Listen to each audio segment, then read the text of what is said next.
that song is copyrighted, so I can't play it. Excuse me for having this at a weird angle here.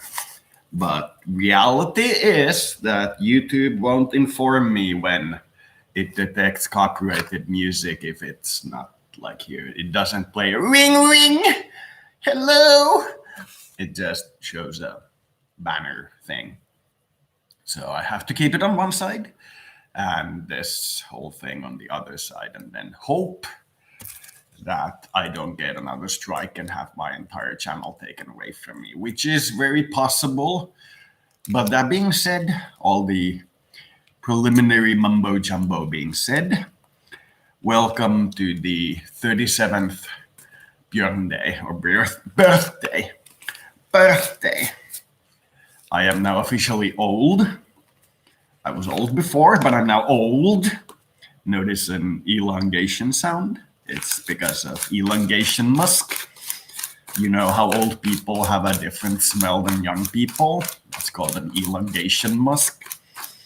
But in this stream, we will be smoking of the plant and enjoying our birthday.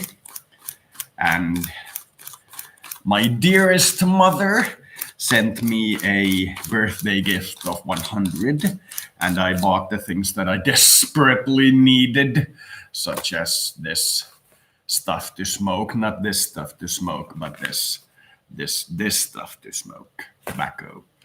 And I also plan to pay some debts with it and buy possibly earphones or a keyboard. So that some of it actually goes to a good purpose. Porpoise, a good fish. Now, it's very annoying that you can't play stuff back to YouTube that you got from YouTube. It's very annoying that it's all copyrighted, but I suppose I'll find something to do. Kurzgesagt shouldn't be. Löydät nyt. Hostile deserts to lonely islands and the highest mountains, wherever there is space to expand into. The lowball estimate that I have read for the cost of terraforming Mars is about the same that the Americans spent on the Afghanistan war. So I would put it like this. Somebody breaks into your house and steals the hubcaps from your cars and shoots your dog. You have two options. Either you build a palace for yourself in the countryside and move there, or you nuke the guy who robbed you and destroy half the city, and then make sure that you don't have a nuke in case somebody else comes for you. Now, us common folk people, common sense people would think that it's better to build a palace, but your American variant may be different. We call them these things variants these days. Just reality is you could have terraformed Mars and set up a permanent colony there, or try to launch cruise missiles at donkeys. But I am not an American. I wasn't the one that was attacked.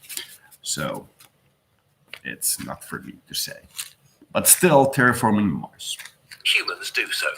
So it's Humans do so. That we're already making preparations to put on Mars and to create the first permanent colony outside of Earth, maybe even terraform another planet and turn it into a second blue home.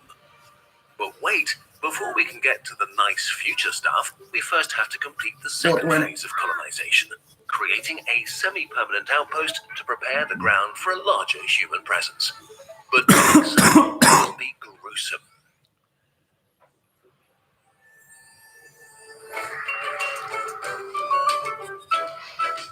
Kurzgesagt. Germans. Even for an expansionist species like us, Mars is extreme. At first glance, Mars seems familiar. Polar ice caps, large valleys, liquid water under its surface, and a day barely longer than Earth's. The ideal place for us to go. Except that it's a Unfortunately, radioactive Mars hellhole. is actually a cold, radioactive desert where the ground is poisonous and breathing is impossible. Mars is awful. You almost certainly don't want to go there. The pioneers doing the hard work on Mars will have an intensely stressful life filled with incredibly challenging problems never encountered before. My There are homies. plenty of people willing to do that work, and we have the technology to enable them to do it. For this video, we will assume there have been prior missions to Mars to scout out a good place for an outpost, You store assume. resources and equipment, and that there's already a moon base that serves as a hub for Mars missions. The first major challenge for our outpost is the fact that Mars is very energy poor. Now, I've been thinking about what to do with my extra money now that I actually have money. Now, I got to sick pension, retirement. Can you imagine? I got a retirement at 35. Whoa. About a year ago. And unlike with Social Security, I can actually save now. Can you imagine how much that changes things in a country where getting a job without a fucking PhD because of the free education and such is damn hard, okay? Theoretically, you could get a customer service job, but you know I ain't up for that. Not that I wouldn't like it. I've had it before, but certain things, because I would be going like, oh, little pink elephant, do you want to buy candy from my store? And stuff like that. So, no customer service. Perhaps computer game design, but not with this level of ability. So, pension. So, now that I have money, I've been thinking of what to do with it, as you guys have seen some of my videos discussing my financial plans, the 200, 200, 251, which I amended to 150, 150, and 351. That seems appropriate. And I have been thinking of what to do. And there's this site. Need a new keyboard. In fact, I need everything new, but eventually. There's this site called Fiverr, and you can do this programming and tech thing and have this game development thing, and you can notice that there's like full game development. I will develop and design a money-making game starting at $26 because these guys are Indian! Or Talibani! No, not Talibani. I'd love to hire a Taliban computer game designer. That'd be a wicked sweet project. But yeah. Anyway, these game designers are super cheap.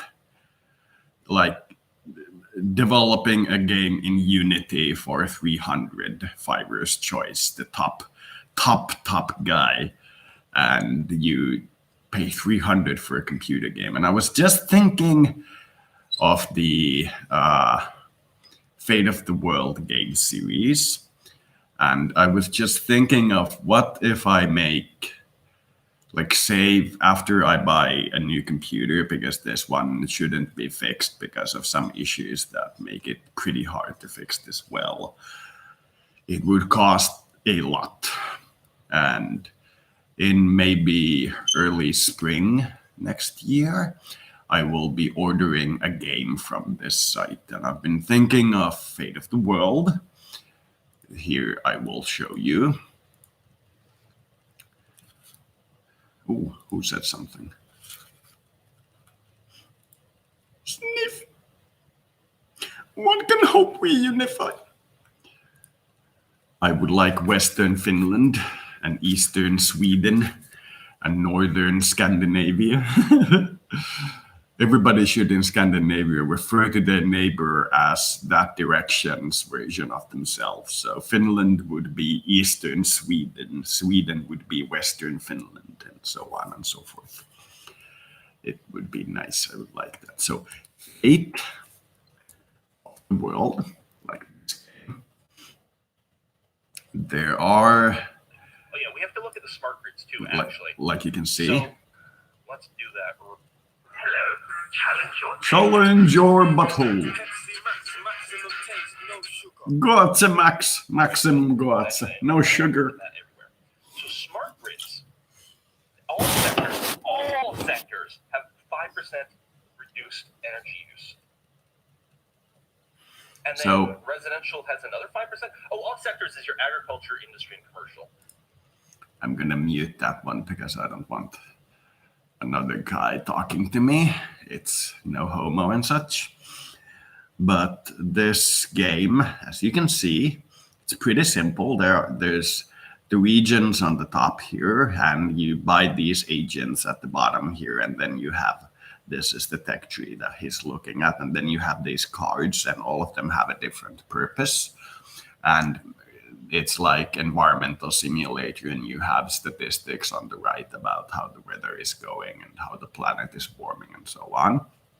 So making this interface, because I like this interface, but making it a lot more simple, less regions, because this is very cumbersome as an engine, but giving more data because it doesn't give you nearly enough data about what's happening, and making it like a all-purpose sci-fi game where one of the ending options is that your planet cooks because of global warming. One is super volcano, another is a meteorite strike, and you have to like chart the endings and then saying that if this game sells like 1,000 copies, I'll make a DLC and so on and so forth. So making a game on this outline, very simple, very simplistic, like super simple, but making it detailed in terms of data that it gives you, and making it like for 100 and putting it on Kickstarter and saying that this is ready. If you want to buy it from Steam for like $5, you can buy it there. If you want like us to add your name to the supporting, like make you a supporting director or whatever, it'll cost you like $50 or so. And if I make like 300-400, I can purchase the same company to make a DLC, because you gotta remember you really gotta remember it's 300 for a top level game. 300. So remaking this game, scrapping everything we don't need, and having all the essentials, and making it less regions, less cards, but more variety in the cards, and selling it for like $5 and saying that if this works and I make like 300 from this, I will order a DLC and another DLC for another 300, and so on and so on and so on, until we're way more complex than the original and way more better designed. Because this game promises you a lot, but really fucks up on implementation, And the way they're doing this is completely wrong.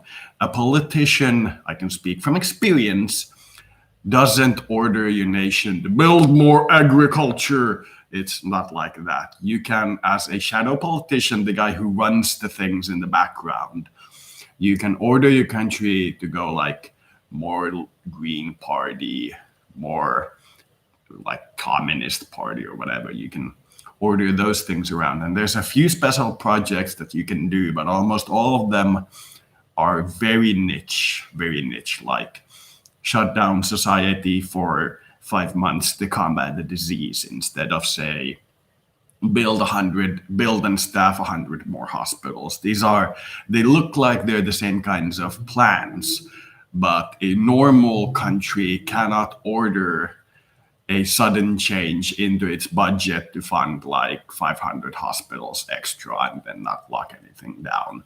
That requires the structure of the voting bloc to change. If the voters switch towards supporting like more of the parties that support hospitals, then you can change the budget. But if you sway from like 15% support the Greens, therefore 15% of the budget goes towards green initiatives, you'll get into trouble. So you can kind of cheat and say 15% support the Greens, therefore we'll give 25% of the budget to green parties and green initiatives, but you can't go far into it. So this game kind of misses the point of how this is supposed to be done.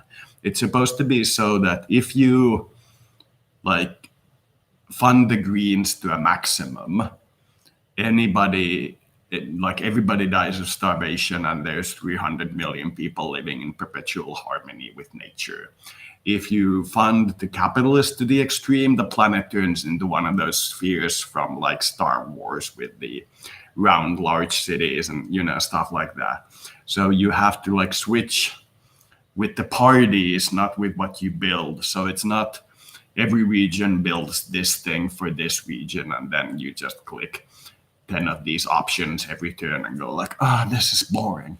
It's literally seeing how well the region is doing in terms of economy and then deciding which parties to support, like switching the background of it. And then like special projects like Global Anti-Nuclear Weapons Treaty, terraformation effect on Mars, something that is not doable for a single nation, but is possible to do. And those would be the only cards that actually do something. And the others would only be switch political stance. And that would be the game. It would have maybe 30 cards, of which maybe 15 are just like every nation and 15 are super projects. And it would be very simple to design. It wouldn't even take me 2 weeks to write out the outline for the game, and because I've been to a programming college, so I know how to write a computer game. It wouldn't take me 2 weeks to design a good outline for the game and then sending it to them and saying that once you have a outline, I'll send you 150. And once you have the complete product, I'll send you another 150. And it's this interface, if you like really look at it, it's glorious. Just shift a few things around, like those colored buttons that give you the different technology tree options. I've never seen any gamer use them, and they've always been in the way. And make the cards a little bit smaller and put like 3 rows of cards and reduce the UI elements fluff factor and withdraw them a little bit more to the corners, give a little bit of a more detailed data screen, remove the news articles except for the capital, and that's about it. Because there are so many mistakes in the code of this game that I can guarantee you that this wasn't done by professionals. It just looks like it. There's stuff like the Amazon rainforest collapses, and you have full environmental forest protection in Amazon, and it shows you the event, Amazon rainforest collapse, and the map shows it decreasing. The number of tropical forest compared to normal forest remains the same. It doesn't turn into a shrubland first. And the amount of forest coverage actually increases at that point while the map shows it decreasing. Errors like that. It's full of them. It's literally full of them. And if you correct those errors, make it a good outline, pay 300, and then send this to the professionals, we will get an actual good game. And once we've had like 5 DLCs and 10,000 customers, which is still way too low to actually make me profit. But hey, I'm in retirement, so I'll be paid for the rest of my life. So once that is done, we can start talking about me designing a game from scratch or taking another project or something. Now, can you imagine this program as a strategy game. I mean, it's very simple. I'll have to put this on full screen. It's very simple. Over on the left side here, it shows you what kind of communication is happening. Here is on the top of it is how much of it is happening. On the right side is who is being the most talked to countries, what are the most talked about forms of government right now, and what are the most common forms of communicative procedures. And you can see, if you learn this language, how they are feeling based on what these texts read. You can learn this language. So imagine this in a contained environment with like basic industries that these virus-like things are competing for in a box, and players who can control what industries are available and like border profiles and maybe like a military, but can't control how these things communicate at a base level. They can't influence them at a base level, but they can influence kind of like what they do at a grand scheme. This as a strategy game. Can you imagine?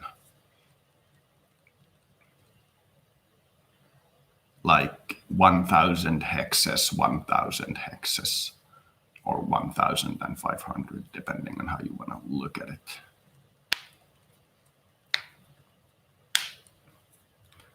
Just then everybody, when they get talked to, get like bonus income or something. And we watch how these countries communicate and start calculating budgets and something.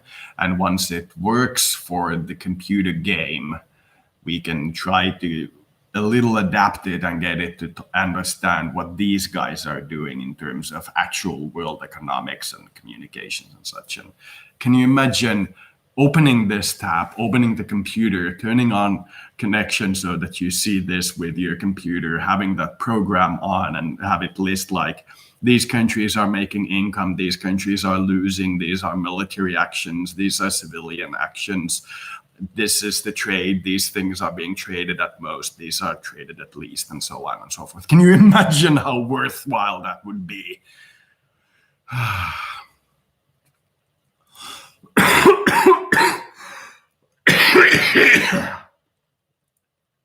So this game, sorry to get off on a tangent here. Like starting a game company. And if I make it as a stock company and have the games under it and pay my debts at the same time, I can actually kind of do it legally.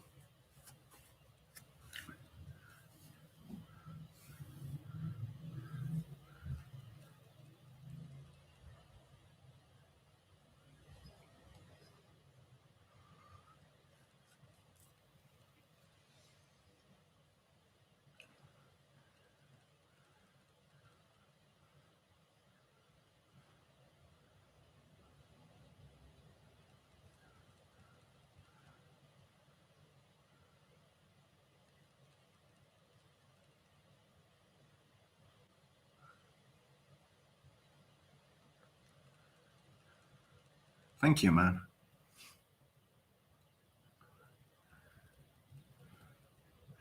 Like instead of there being commit to renewables, organic farming, and like 25 of these green cards and 15 of these red cards, there's like support capitalism, support communism, support Greens, support the intellectuals, and so on. And they do, once their support is above or beyond or below a certain point, reforms. And these reforms are things like organic farming. And you can watch organic farming 15% of total agricultural output, like in a simple data stream. Can you imagine how good it'd be? And it's 300. 300. That's what I used to weed before I switched out of the previous group I was in. That's what I used for weed in a month. And if I project like 3 months development time forward, and that's a huge amount of time because most of these guys get back to you in a week with a complete product. I know I've seen the videos on YouTube. I could have my own computer game. Then I send, once it's ready, all my friends a free download link and say, and with a bank account or like quick start or something, link and say, if you like this game and want to be in the credits, you know. By the way, I have no idea which version of the game this guy is using, but this isn't the one that is the one that you purchase. There are cards that aren't available and so on and so forth. But back to this project. Lowball estimates of the cost of terraformation of Mars are around 2.5 trillion. That's the lowball estimate. Highball is a couple of 100 trillion, something we can't afford. But a lowball estimate is about 2.5 trillion. It wouldn't happen in a year, but to tip the environment enough that it does its thing automatically without us for the foreseeable future until it's green or terraformed is about 2.5 trillion. The cheapest method that I've seen that is said to do the thing is to land on one of those small moons of Mars and dig out the rock and melt it into glass spheres or like glass shards and shoot it at a disk around Mars. So when the sunlight hits it, it gets reflected in all directions, and some of it hits the surface of Mars. We, in fact, make like a giant mirror. It's a lot cheaper to do it like that than to make actual mirrors, and that's the lowest ball estimate that I've seen. And it is rumored to be around 2.5 trillion.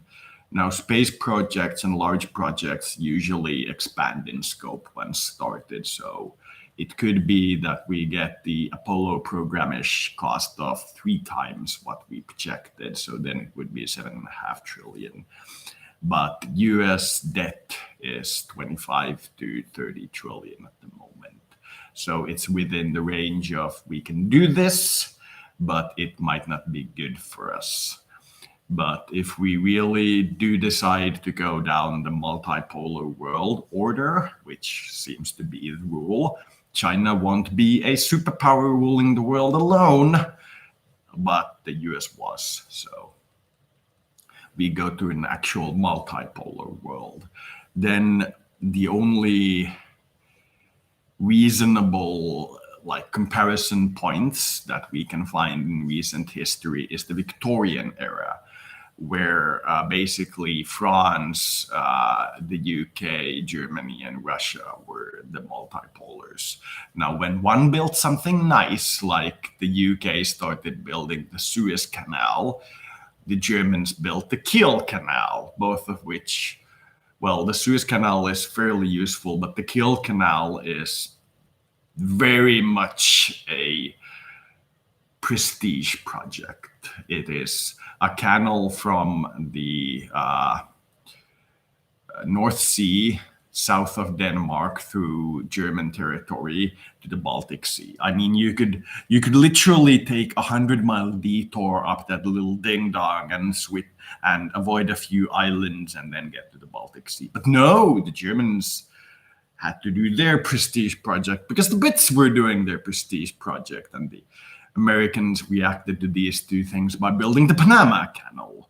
You know, prestige projects, things that we know ain't gonna pay off in 100 fucking million years, but they would benefit everyone at least a little bit. So they would think better of us. So when they do their next trade, they would think, these guys have this type of prestige projects and they help us a little, so perhaps supporting them. So that is what we are looking forward to in a multipolar world, people doing prestige projects again. And that is something that I truly look forward to seeing what kind of a prestige project China builds once it's no longer getting fucked by the US and knows that if it expands, other countries will fuck it.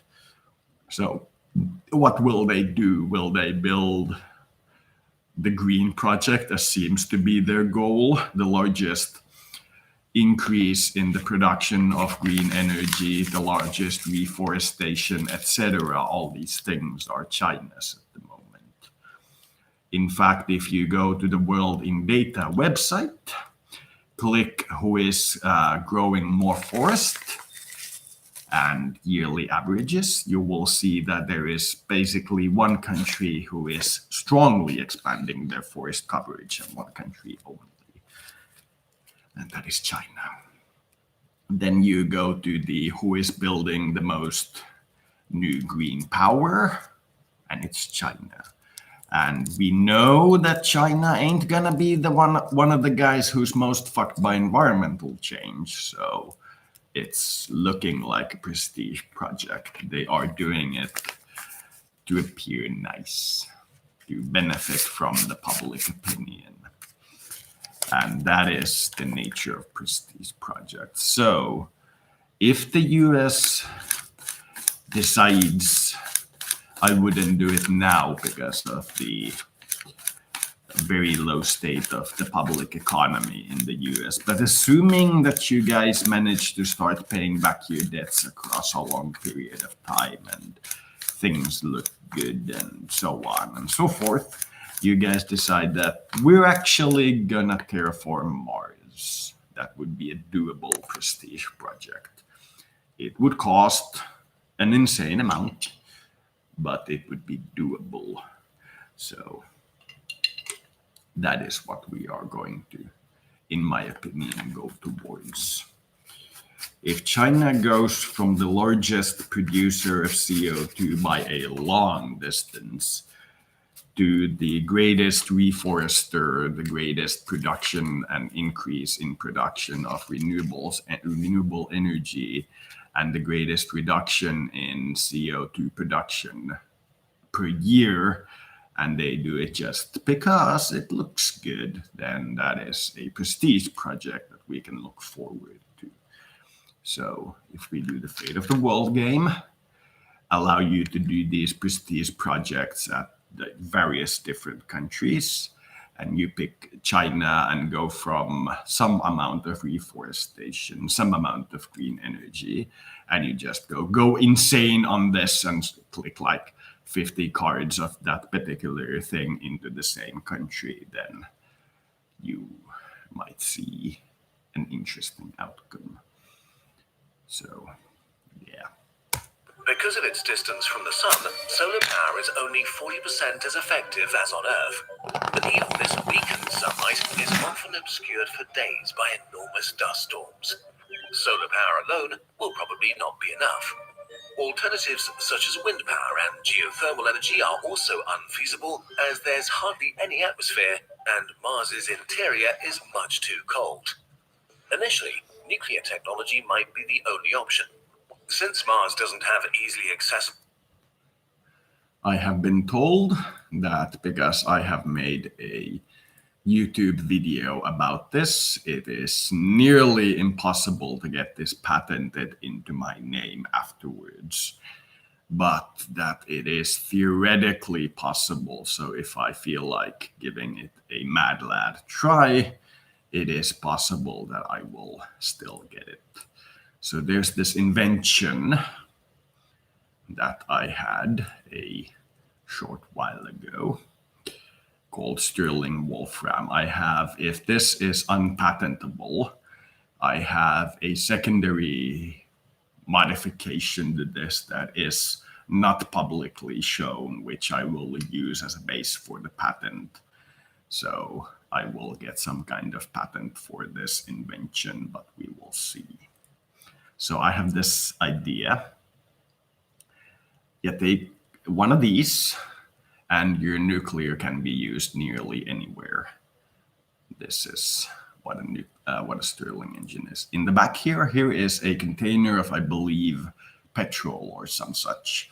Here is a flamer, and here is a solid metal bar that when heated does the same as this does. So when this one is heated, there's a pipe that goes around to this other side, which causes this to be movable when it's heated. It just goes back and forth. When this goes back and forth, there's a little metal wire connecting it to this round part. So it's an engine.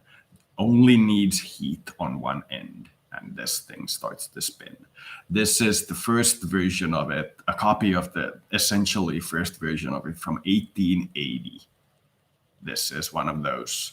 When you look at what the ancestral civilizations discovered and go like this, I can understand didn't work against the petrol engine, but they didn't have nuclear power. So what if we do this?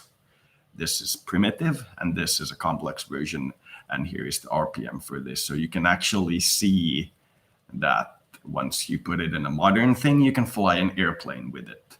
And here's my part of it. You take a tungsten shell, wolfram, tungsten, lead in layers, and you put a solid slab of uranium in the middle there. So that this uranium heats up. There's one layer or two layers of lead on top of this, but it is clearly obvious that this one end is where the heat is supposed to be conducted.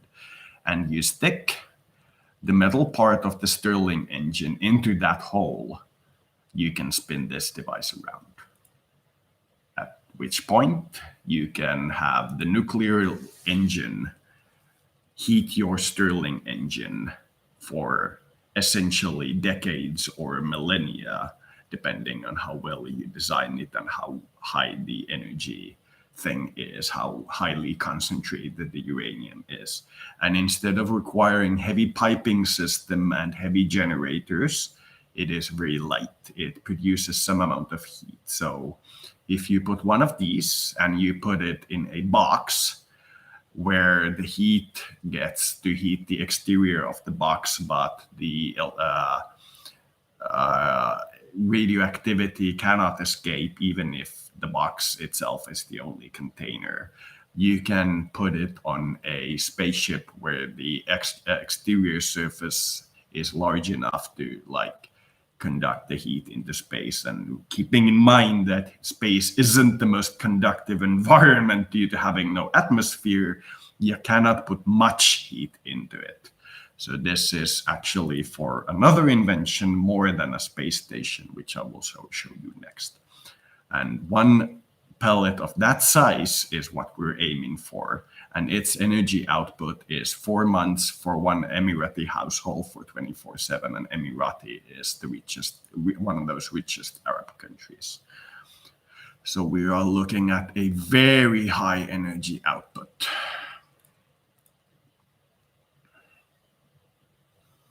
We're looking for the invention for which this thing is the one that I am doing for.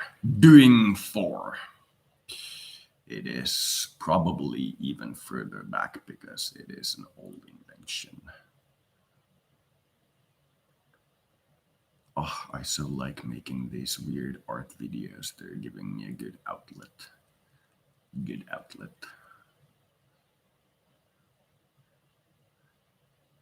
By the way, if there's still somebody watching, do feel free to comment and just chime in and tell us that you are still there. So this little thing is a submarine. Here are propellers at the bottom and Kevlar sacks of air so that it can move sideways and turn and bank underwater. And because of these turbines and sacks placement, it can basically do radical changes in underwater. It can turn very quickly and can do UFO-like maneuvers underwater. And there's a dome on top, which is airproof, and an elevator in the middle. So that is the only entrance into it. I have thought about doing a walk-in at the side, but this seems better for me. And I have added in my design, which I haven't rendered yet, windows, round or square here. I believe 4 will be fine. So this is the thing. It's supposed to be 10-ish meters across wide. And you put one of these engines that I showed you into this thing, and that's my UFO. That's my design. I will be doing it eventually. That is the boat, much referred to in the Logan movie, the boat that we are building. So, because a boat like this costs something on the order of several million, I have no feasible way of doing this at the moment. So I have required a bit of time and research on the internet to figure out how to gather such an amount of money. I thought about the drug trade, didn't work. You cannot make $1 million feasibly in the drug trade. I thought about the Bitcoin trade, and while it is possible, every alarm bell imaginable in me went off when I looked at 90% of the new Bitcoins, their corporate structure, their investment structure, the fans themselves, and I decided no.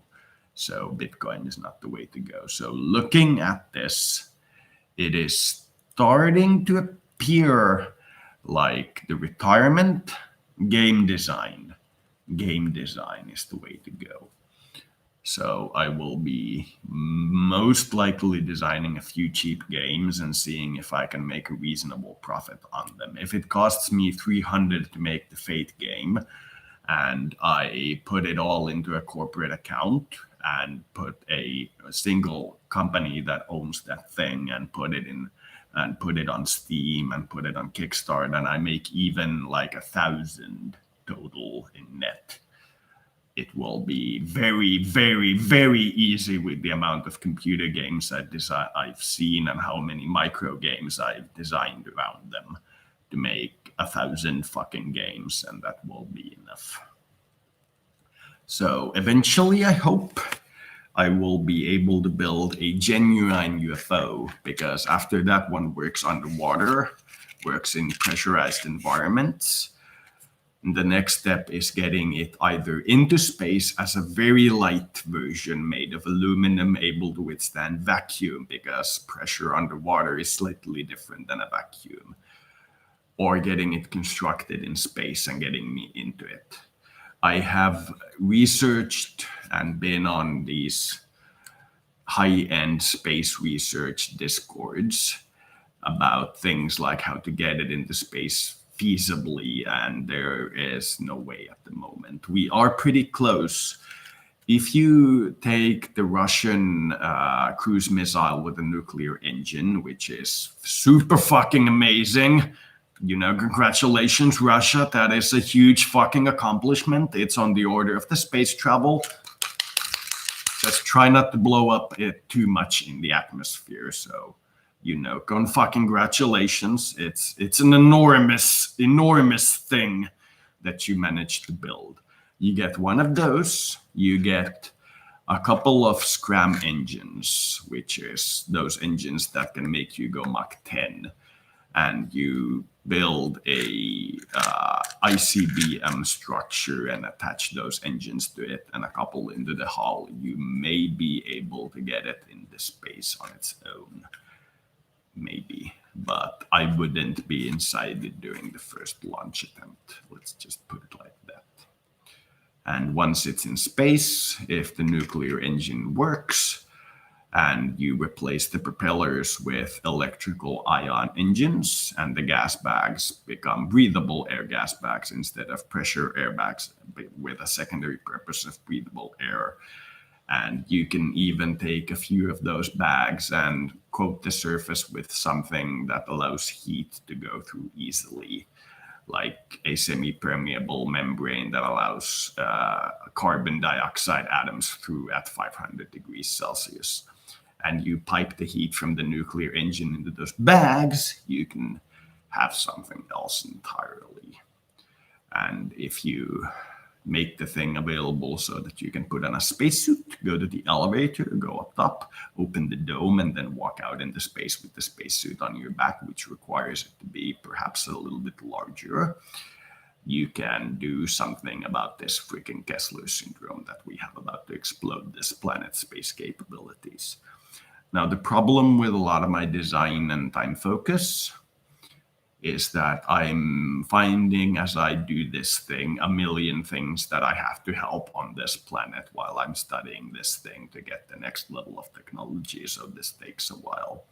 I mean, I cannot say that we need for me to get into space if the planet is about to cook from CO2. So I had to solve the CO2 problem, which I did for me. Now, for the rest of you guys, if you want to do it, you can do it pretty easily, but you need a lot of research to find the exact right technology, which we have.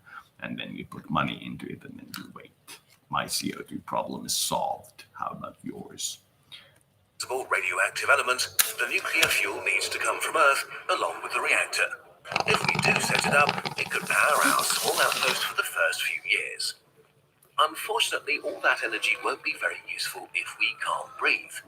Mars's atmosphere is only 1% as dense as Earth's and mostly made up of CO2. So our habitats need to be pressurized and filled with an artificial atmosphere made of nitrogen and oxygen, which comes with more problems. Corners and flat walls and weak points, so the habitats will have rounded and smooth shapes to handle the stress of great pressure differences between the interior and exterior. The airlocks need to be very airtight and work perfectly every time. Without an extensive magnetosphere or a dense atmosphere, half of all radiation coming from space reaches the ground.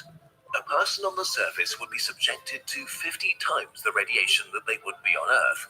3 years on the surface of Mars exceeds the radiation dose limits imposed on NASA astronauts for their entire career. This increases cancer risks significantly. To prevent that, we could shield our habitats with a thick layer of frozen CO2 that can be harvested directly from the atmosphere. Covering the dry ice with a meter of dirt would further increase the level of protection. Sadly, this means almost no windows. From the inside, most living spaces will be windowless tunnels. From the outside, they'll look like burial mounds. All of this would still not hold back all the radiation, but reduce it just enough to be survivable for long periods of time. It won't, however, protect anyone who ventures outside. So remote-controlled robots will be used for routine work on the surface while our crew stays inside. Staying inside is a good idea for another reason: Mars dust. It's much finer than dust on Earth, so it could find its way into the gears or electronics of our machines. Because it's also very dry, it's electrostatically charged, sticking to everything, like spacesuits. It would be impossible to avoid carrying lots of Mars dust into our habitat and into the lungs of our crew. To make this even worse, Mars's soil is filled with very toxic perchlorate.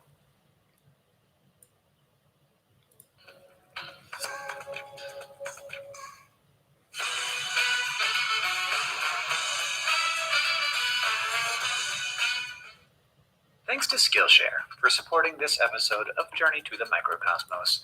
The first 1,000 people to click could just chill out in a bubble of my own making when things get tough.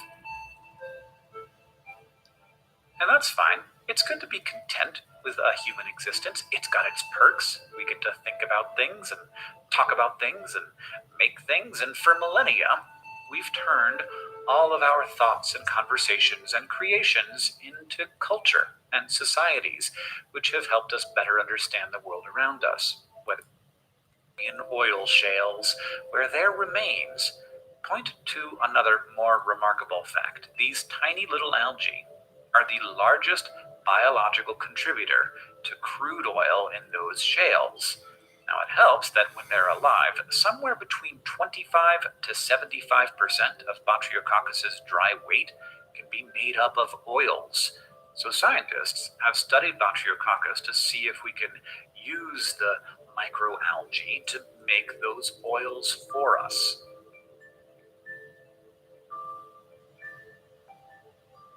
The search for a way to make biofuels has taken on many forms in many different places, and In the 1970s, the United States Department of Energy started the Aquatic Species Program to explore the possibility of getting algae to make fuels. Of course, the process is more involved than just sitting back and letting algae make oil for us. One microbe is just one microbe. Their real power happens when they are grown in large quantities. But algae do not come equipped with a manual on how to best grow them, nor do they tell you how to extract and refine the oil they produce. Scientists have had to unravel and optimize those steps themselves. Fortunately, the simplicity of algae makes them well suited for experimentation, but technology isn't just the sum total of the research that's made it possible, it's also the economics of how it fits into the world. And algae have proven much more challenging in that regard. In 2010, the estimated cost of a barrel of algae-based fuel was between $300 and $2,600, while petroleum was just $40 to $80. Many of the challenges that create that discrepancy are biological. Botryococcus, for example, grows too slowly to make it work for us, and other species and techniques have had their own obstacles. The Aquatic Species Program ended in the mid-1990s, and there have been a number of companies that have tried and failed to bring algae-based biofuels to the market. But as is the case with so much of science, failure doesn't end a story, it just becomes a part of another tale. The past few decades have been marked by major advances in the tools we use to study biology at the molecular and genetic level. And those tools are still always improving, providing new ways to identify algae strains, decipher their genes, and engineer new pathways to maximize biofuel production. And even if we never figure out algae-based biofuels, we're still living in a world made all the richer because of algae. Because here's the thing about biology. We've come a long way in how we understand it, but we are still really in our infancy. We are finger painting with biology, while nature sketches and colors masterpieces that will always be eons ahead.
great salts.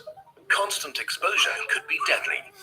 This problem can They're still be doing overcome. exactly what a Space suits, capitalist for who's example, concerned could be made about in a the way that they environment never would truly do. enter the base, but stay attached to the outside of the habitats. Massively Okay, increase great. Now we reforestation, can safely especially isolate of old humans in forests. terms of energy and air, And at the protect same them from time, dig cancer. out all We the just cheap need coal to feed first them. that you can find. Water is easy to come by if a settlement is positioned near the Now Martian the real poles, question with their thick is, layers how of well ice. are those Growing mine sites food is a tended to different kind after of they're challenge, done? That will be the Mars's final soils are factor. alkaline and lack the vital If nitrogen the compounds soil that is plants need left to grow. well enough that Before it we can can grow anything, naturally we will have to reforest at the rate decontaminate that the the soil, country is which is difficult deforesting, and expensive. it's good.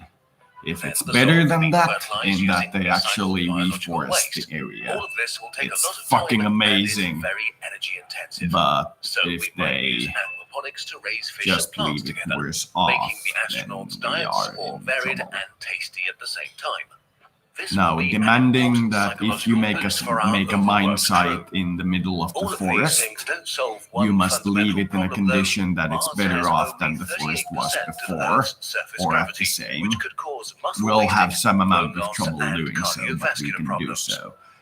While this Now, might be solved living in the better, future I by mean. setting up rotating Now, living that spaces, being for said, now, our crew has to if live we with low take gravity and a exercise part lot of to the slow the planet that does degradation not down. have much The crews will vegetation, probably have to rotate and demand every that few if years. mine is built After being there, stuck indoors in tight we spaces leave without it with windows, with the vegetation, same people, performing the we same will routines be day having a in, day different out, kind with of little mining contact from the outside ideology world, entirely. and a lot to We worry find about. poison, coal, Like we take it Antarctic out, and we scientists or replace it submarine with staff, forest. they will undergo intense psychological Planet screening will to view make us sure in a they're different mentally manner. resilient enough to handle this lifestyle for several years. Now they Establishing are the thinking first those real dig out the infrastructure on ground, Mars will they be take the poison extremely first, taxing work but they that do only some a shit group of with very it. determined and competent people They can do some stuff with it. Luckily, we have enough If of that these on Earth.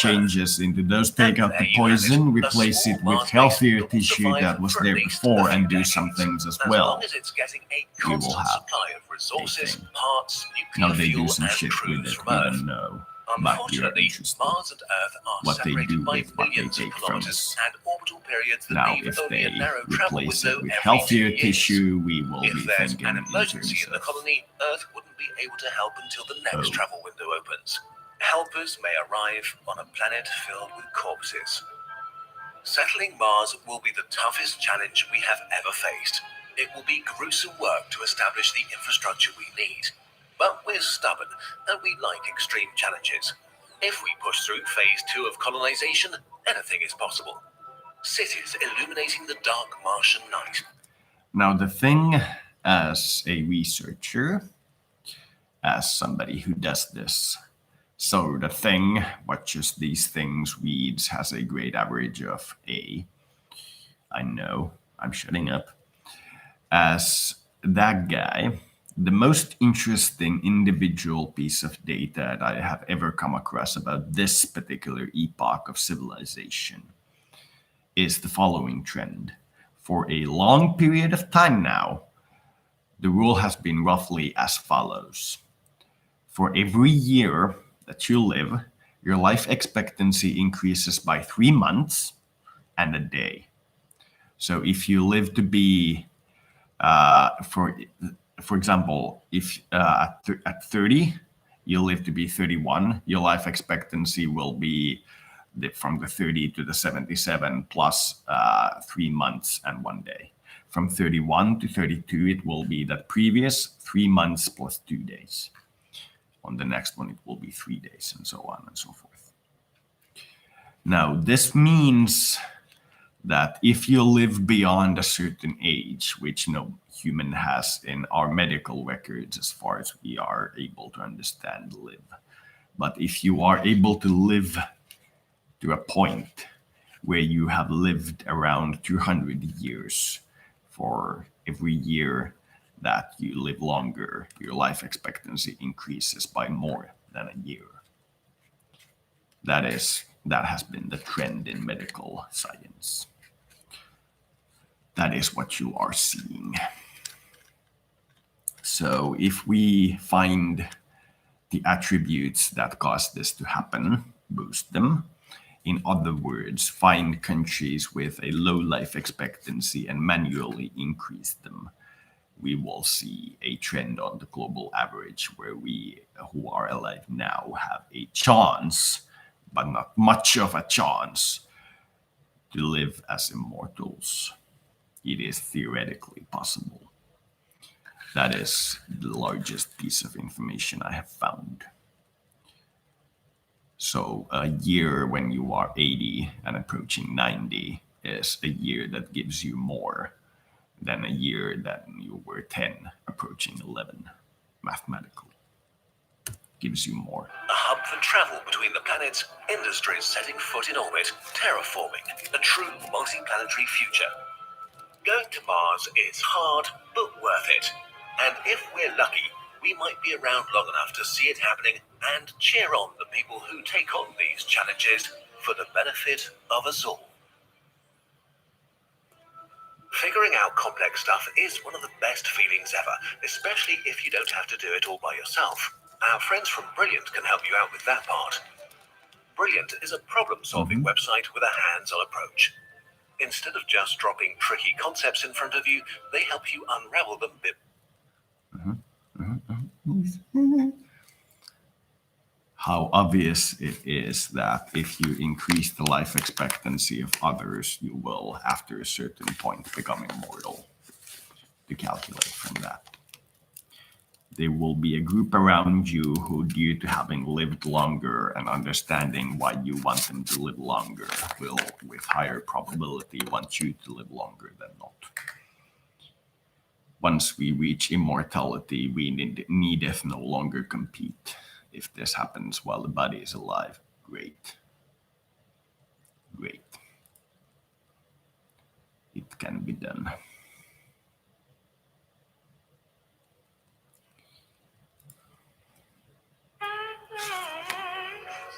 Then life everywhere blesseth you.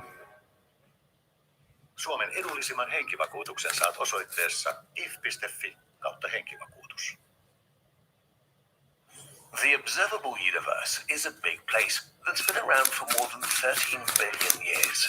Up to 2 trillion galaxies made up of something like 20,000 billion stars surround our home galaxy. In the Milky Way alone, scientists assume there are some 40 billion Earth-like planets in the habitable zone of their stars. When we look at these numbers, it's hard to imagine that there is nobody else out there.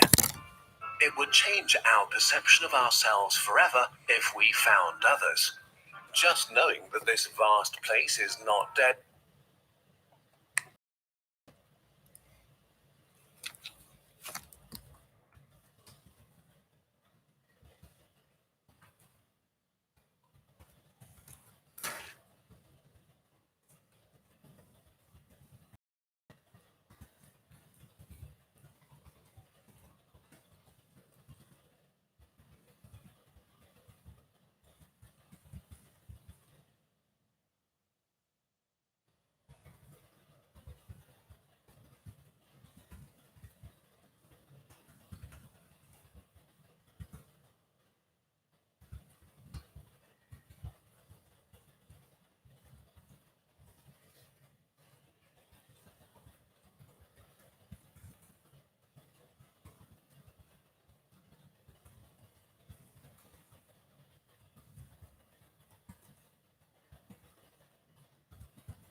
what needs to be the rate of inflation of the mass inside the black hole for the black hole center to withdraw from us at the speed of light. Calculate from that, and you have your answer. It would shift our perspective outward and could help us get over our irrelevant quarrels. But before looking for our new best friends or worst enemies, we have a problem to solve. What are we actually looking for?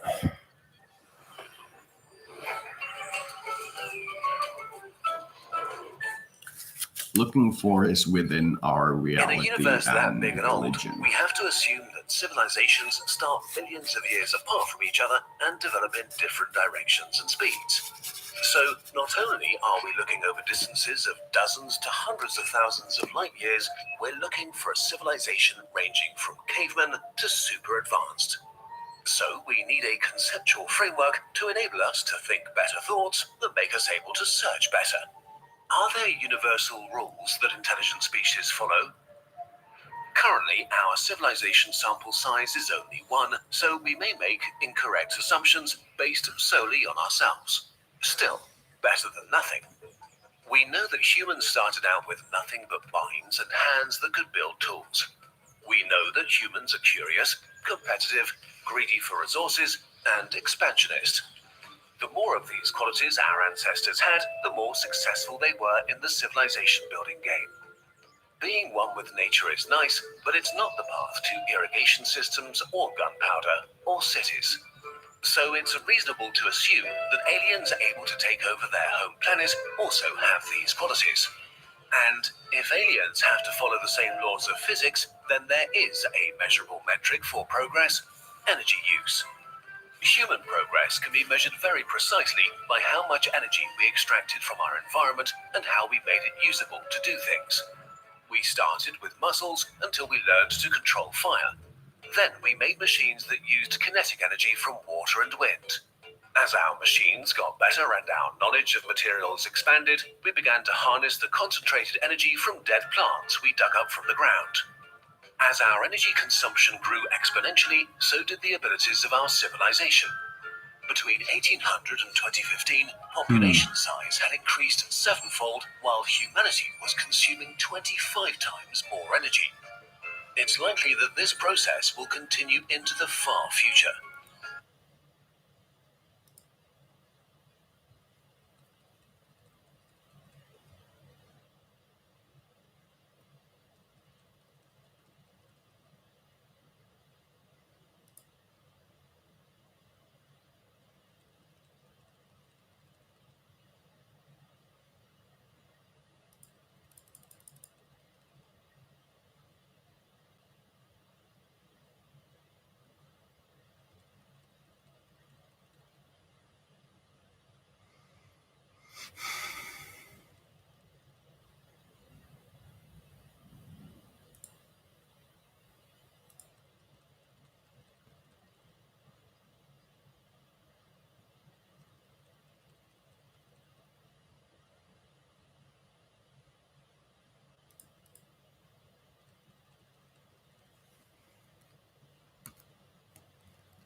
Bill has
You can try this.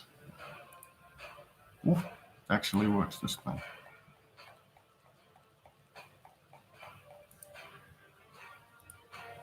In the last, like, 7 games, this didn't actually work. Wonder why it was stuck.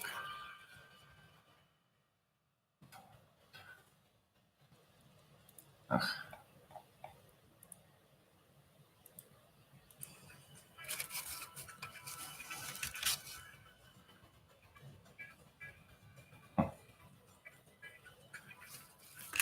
This.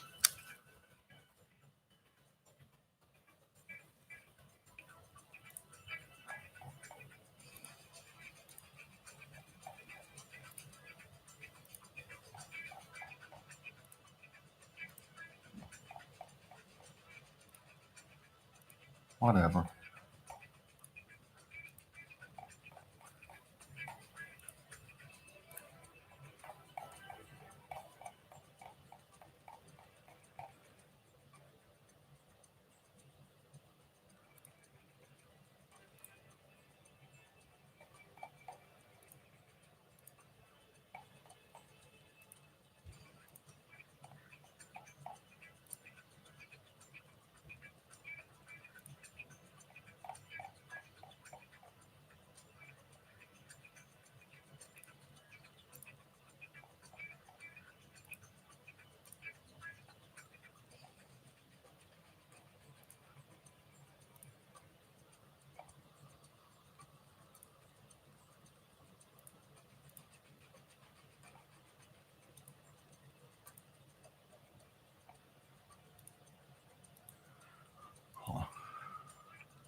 I'm gonna show just for the funsies. Long-time players know what this process is like, but just for the funsies, for those who haven't watched every episode of this or aren't intimately familiar with how this thing works, that's what happens when you take one of these actually developing countries and propose legalization of something that the population isn't core in belief of.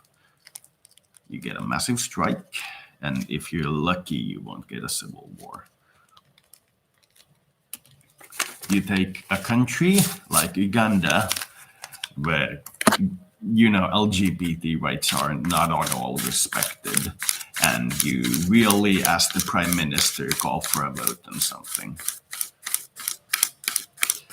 Say, shall we vote on the fact that whether or not gays are, something or another?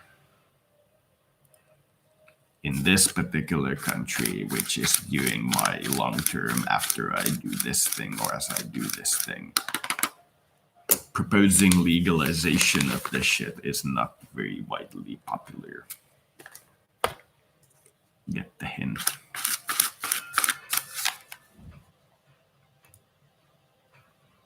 Absolutely not. That's a very calm expression of what your country thinks they should do. Very calm.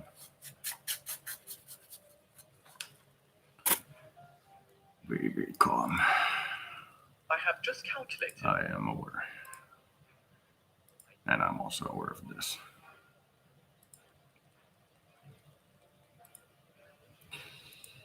We need one of these for our space program eventually, but the cost is a pretty high one.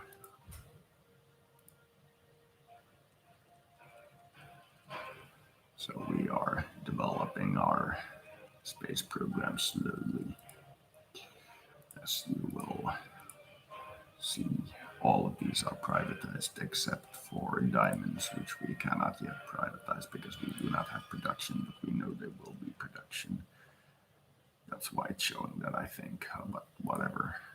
Satellites, only business to get a subsidy. And it's not causing anything.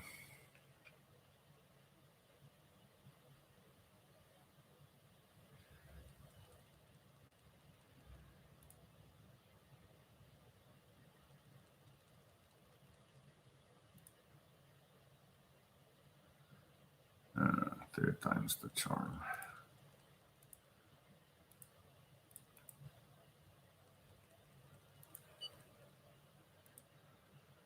So, because this, despite the subsidy, is still at a zero, let's do this.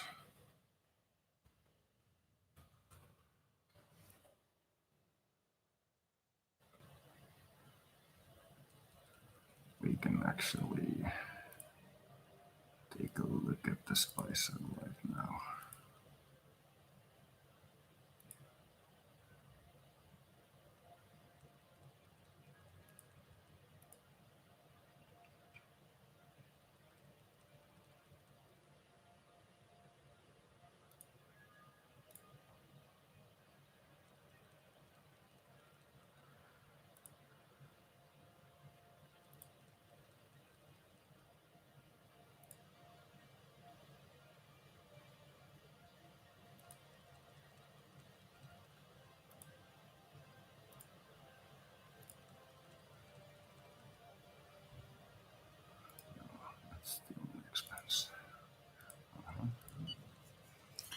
You can do your sit-in.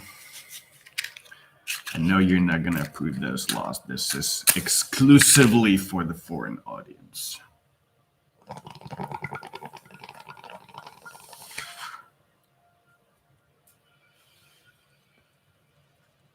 You want to see what the public of a poor country actually think when you want to go up the tree by, say, prostitution or like cannabis or heroin or something.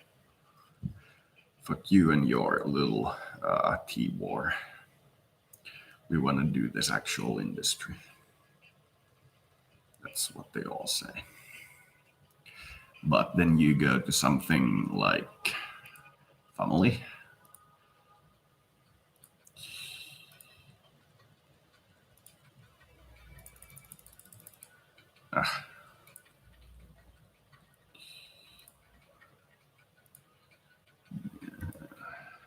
Here is our growth.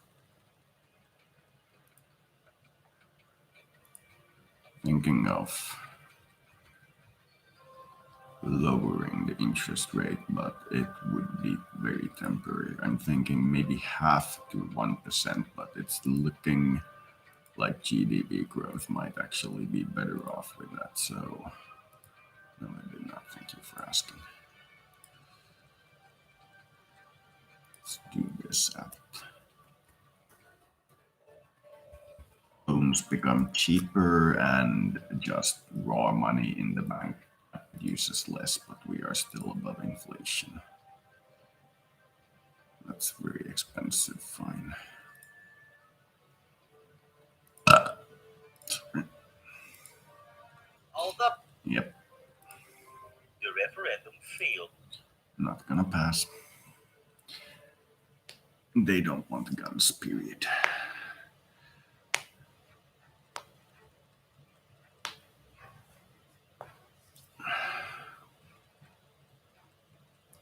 From what I can see, they want very clear boundaries. Failed.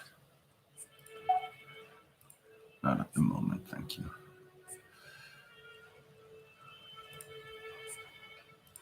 You think I'm not gonna raise my wage if I raise government workers' wage? And we are both increasing in our value due to the fact that we are at an increase of exchange rate into both major currencies. So we can buy more with less. Therefore, we are doing steady. I know wages are low, but that is the way it is.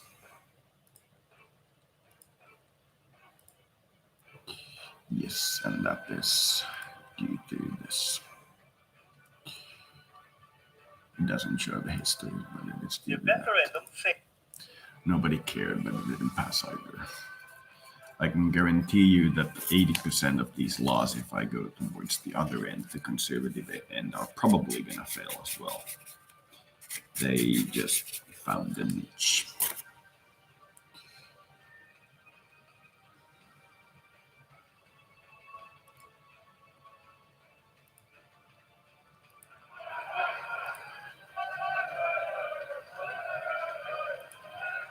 I'm going to explain my point. This is near exclusively for the foreign market only. This is not something that I'm proposing we do.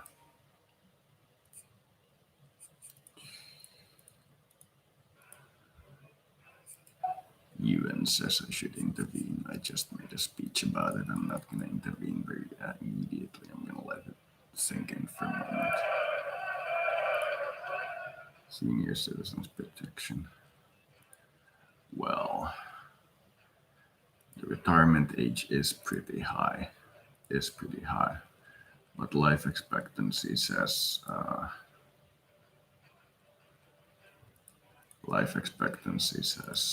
says 95. So we're giving them 22 years, 23. 23 years before your predicted date, or at about 30% of your predicted lifespan. Either way, you get to retire. We will find what your averaged out lifespan is.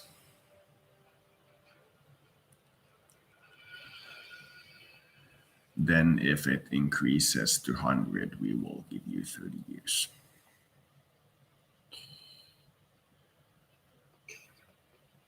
Actually, 105, we will give you 30 years. At 100, we will give you 28 or 7. I'm not sure which.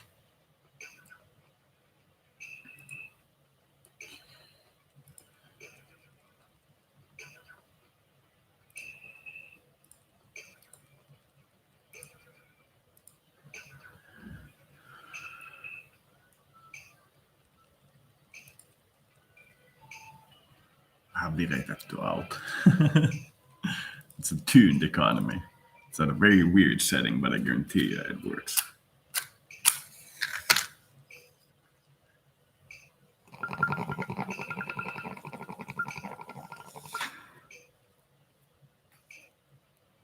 You're gonna see something amazing in like about a month to like about a year. How much is it? 250 days. You're gonna see something amazing.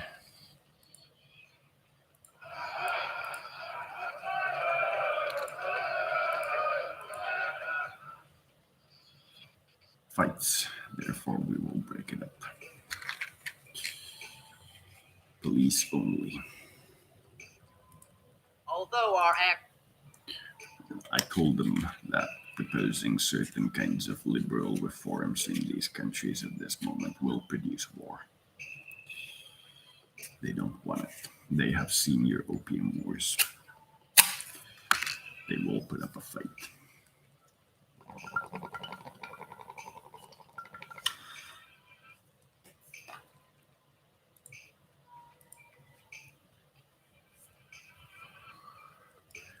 Ne haluaa nousta ihan oikeasti teollisuuspuuta pitkin. These countries really want to rise up in the world through the industry tree. I'm liking a lot of these numbers. Especially the increase in profits. Liking a lot of these numbers, which make the total industry base growth nice. Nice. This has what? Almost 10 times, 8 times. Water supply networks, and we're buying so much stuff because people are buying our currency unit due to our interest rate. We have built up primarily a very efficient banking system. Very efficient. Everything else is going along nicely. It's not a major hassle. It's going along nicely. But the banking system is extraordinary. Now that we have gotten everything to not the Western standard, we can't, for example, say that our population per hospital bed is Western standard. We can't say, but it's no longer here. Everything is okay-ish. This is worrisome. Even with the very high numbers and very good improvements in the hospital beds and doctors per capita and HIV medication, like compensations and what have you. Like you can get them cheaper.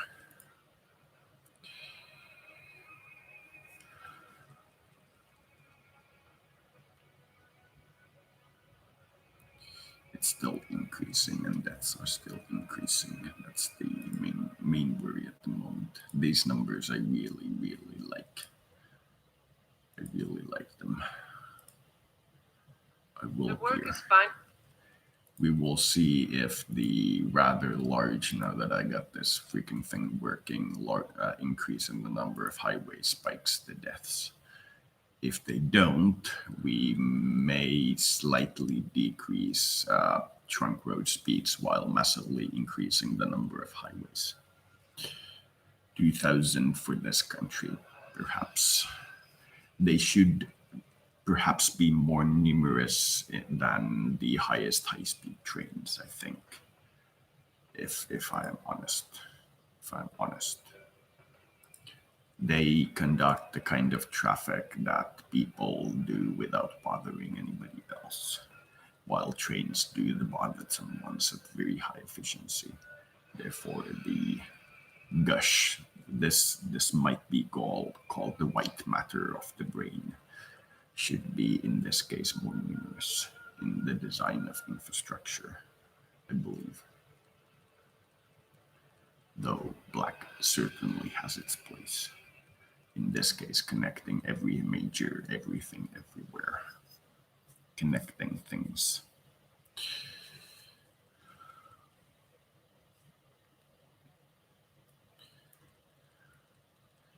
We have built a massive amount of wind turbines and solar collectors and other renewables, but we are still unable to comfortably both produce enough electricity for domestic consumption, even if industry isn't picky about its electricity use, as well as guarantee that electricity price remains rather low.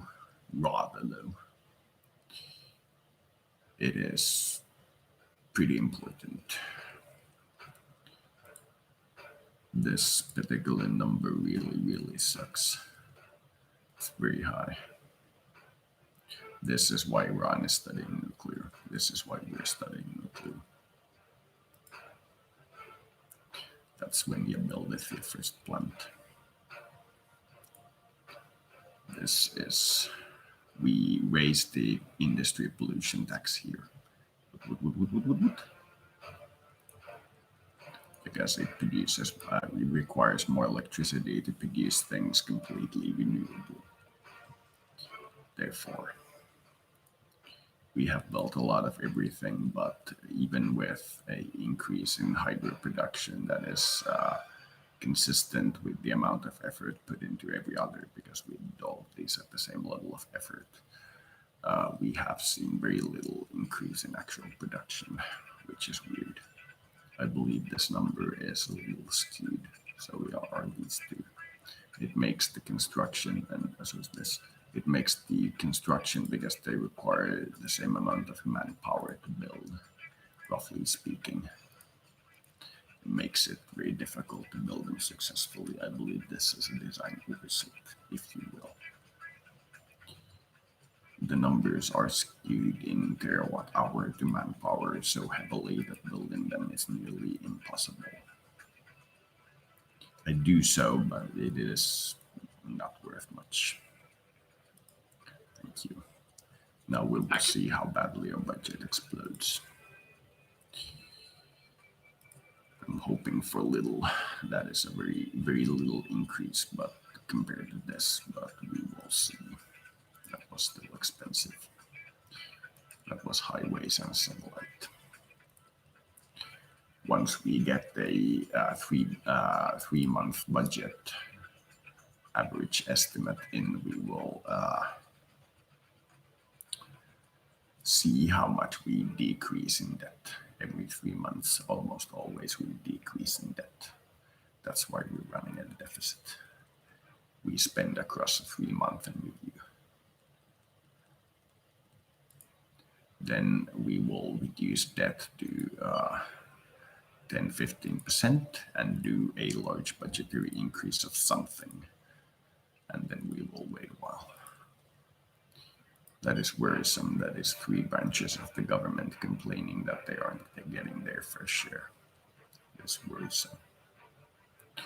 Even with the large increase in how much we can buy from the foreign market, they are still not getting enough.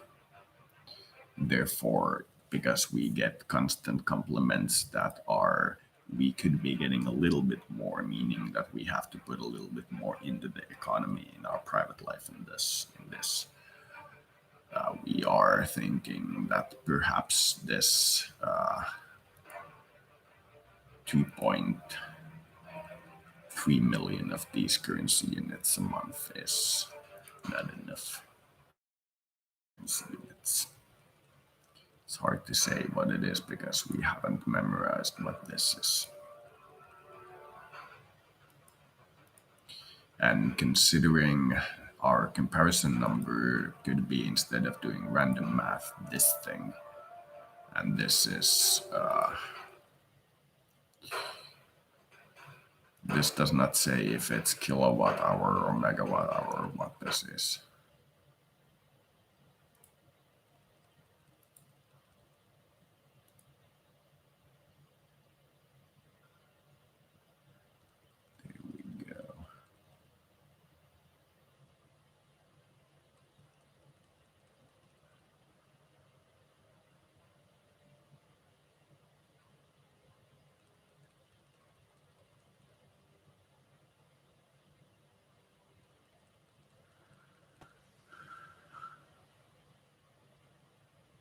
Yeah, that is too much.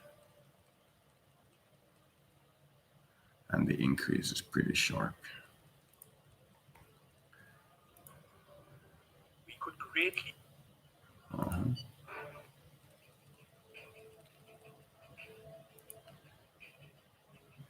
Low wages.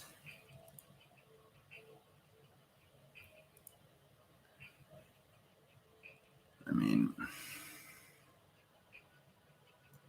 okay, I hear you. Let's go see.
The bill has been booked.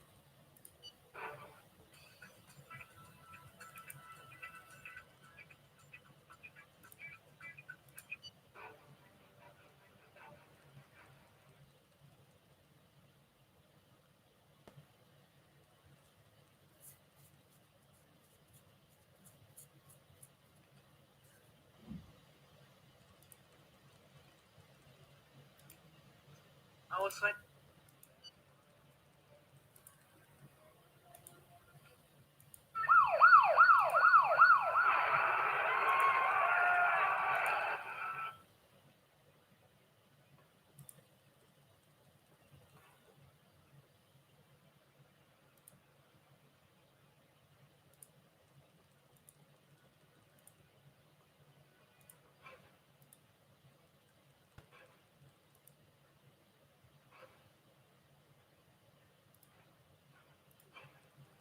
no, he's not.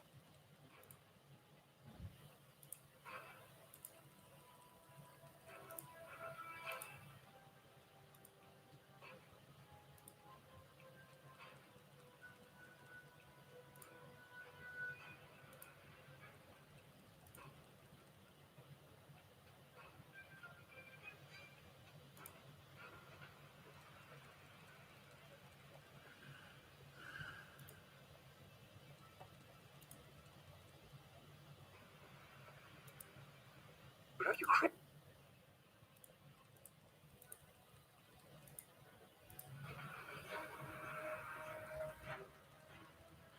Redan mellastat.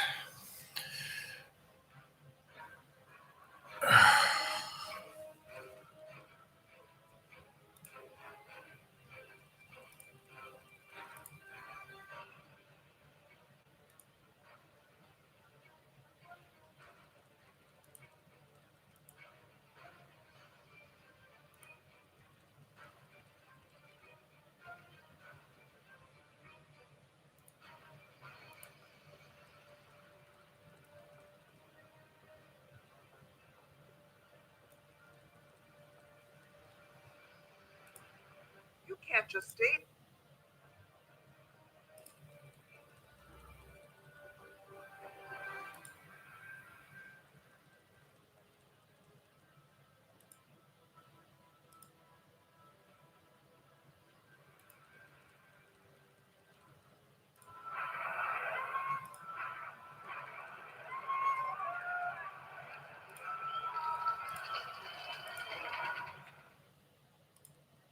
Your television.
Yeah, you guys get your money.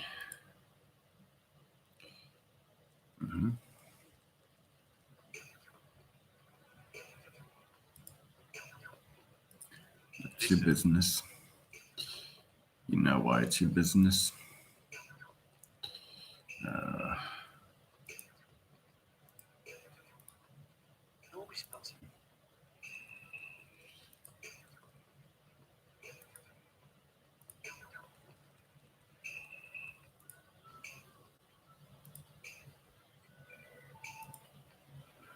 We're waiting for, I believe it's July 1st, the 1st of the 7th, when we get our first part of the summer's estimate in. And we will see what this does. If it drops below this point, we will take a deep sigh or deep breath of relief. If it rises, we will be very worried. Meaning that when you guys get your money, the economy doesn't rise with you. which means we are at a very much trade deficit. Now we're with the fortunately this massive riot because of the way our industry is. We are in a dead end.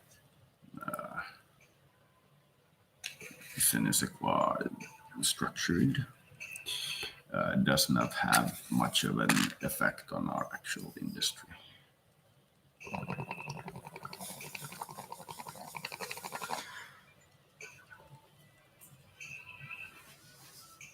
A manual brick worker who produces bricks in one city will move to the next and produce bricks until the thing is over and then go back.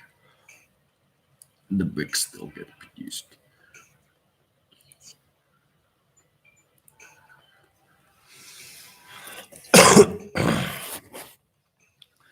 Because of the very, very good public transport system. Roads are meticulously kept clear of trouble. Okay, ride is over.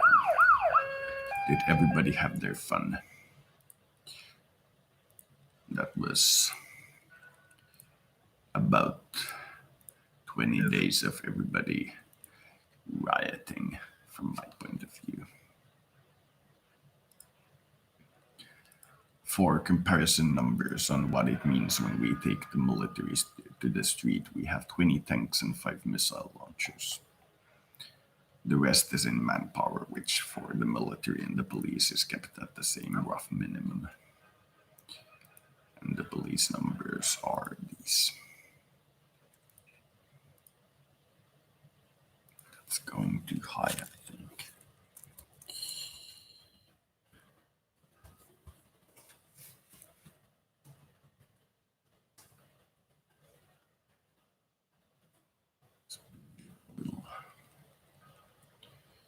Crime rate is low. Imprisonment rate is low. But we get the occasional riot. I do not know what this population is like, but I do see a lot of Finland in it. I'm still learning of this population.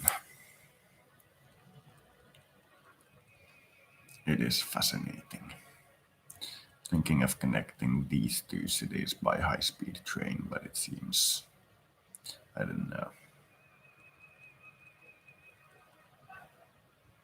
Also thinking of these two, but these two get through this pretty quick, and these, but these I think are already connected. No, they're not. Perhaps more infrastructure.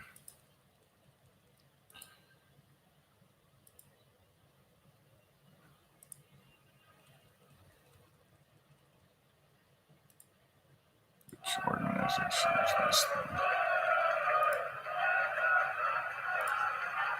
Okay, what exactly do you need?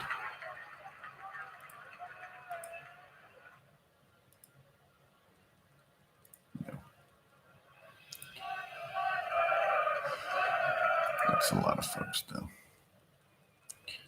What change effect did this have on the inflation? Exchange rate. Ooh. Okay.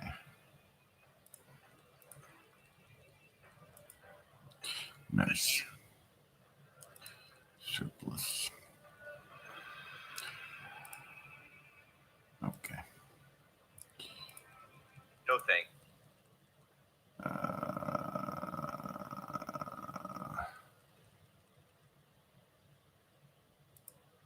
No. Funeral will take place next week. Do you wish to send in the army to disperse the demonstration?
The police showed up in 3 times larger numbers and had a strike.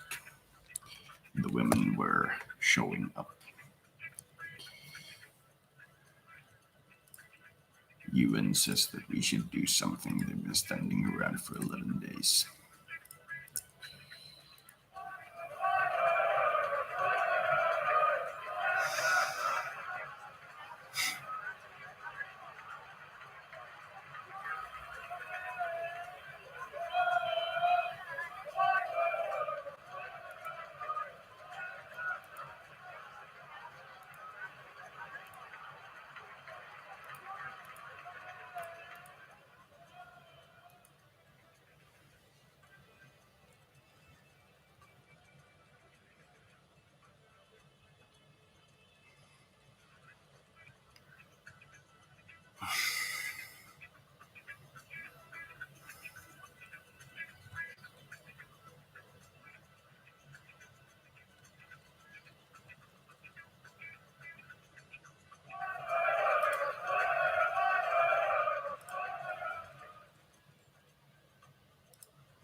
Here is our growth for.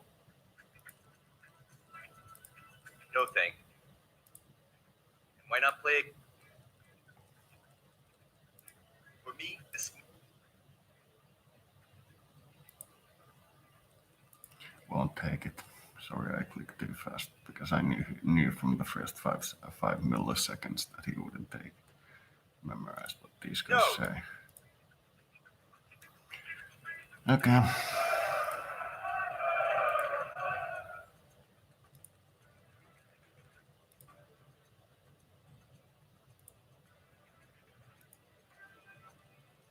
We are in a dead end. The country's on the edge of the.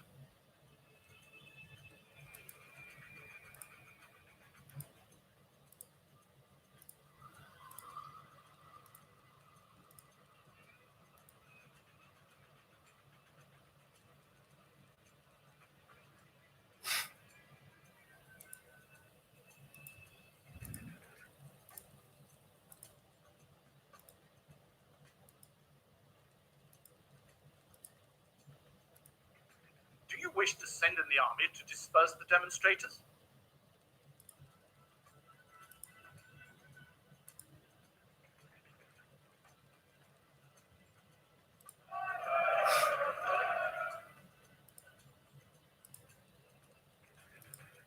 I have to.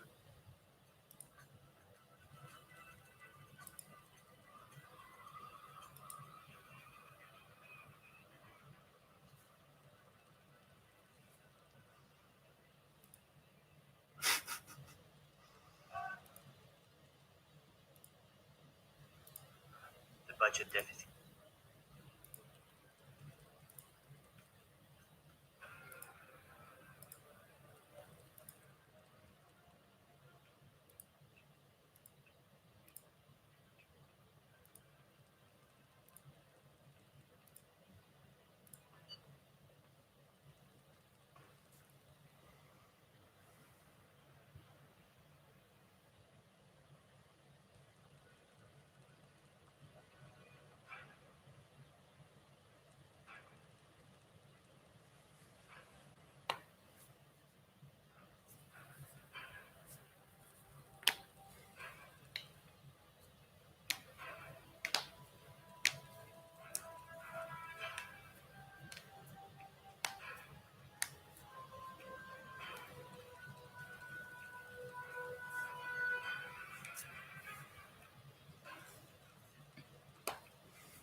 The bill has.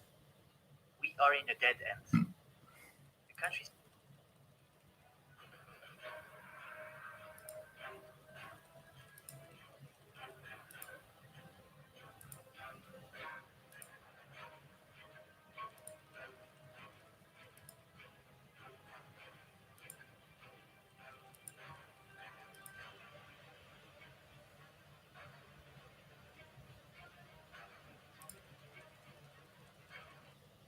are in a dead end. We are in. Hello? This is Tomato.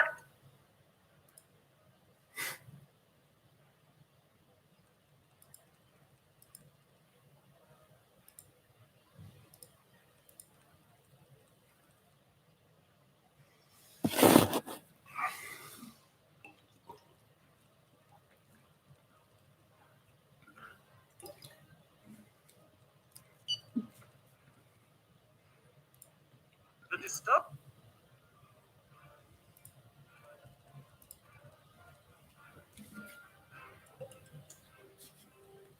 We are in a dead end.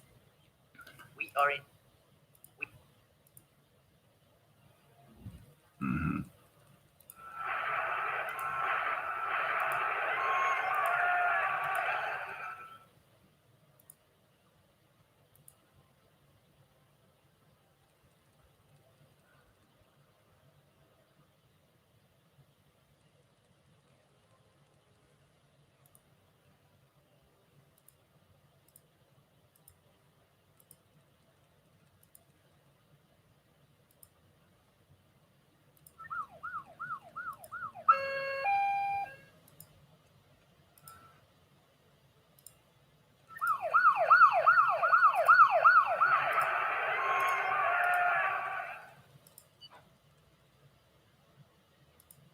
It's done.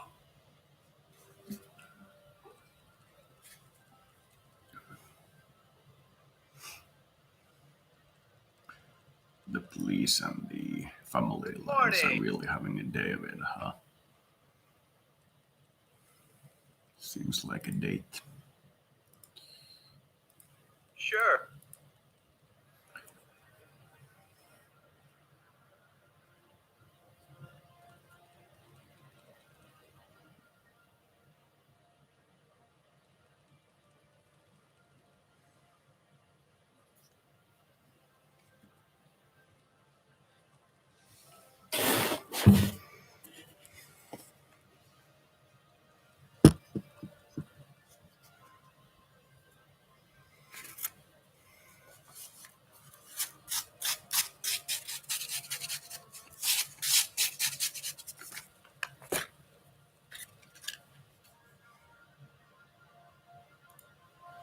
Aram? Aram? The disturbances. Aram? Yes, yes. Where are you?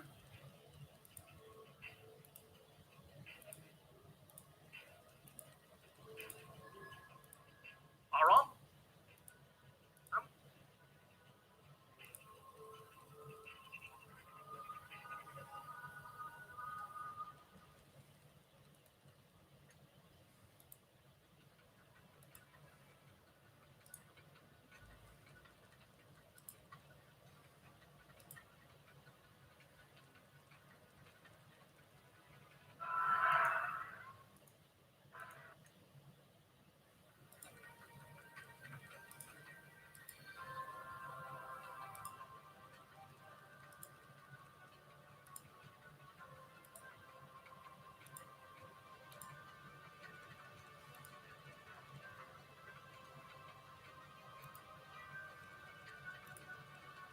I was trying to.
point. Exactly, that is actually the method to go with. Otherwise, it does end up with a two-party system. You're absolutely right. It has to be done. If it is two-turn multi-party, it is the same as two-party, in which case it is the opposition and the other side, the opposition and the government.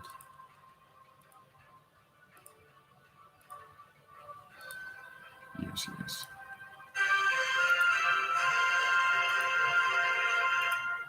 That actually did seem one of the main points of the last one.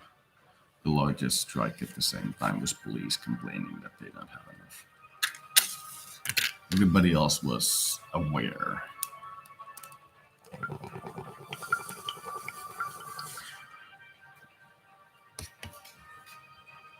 What do they think at 25.50?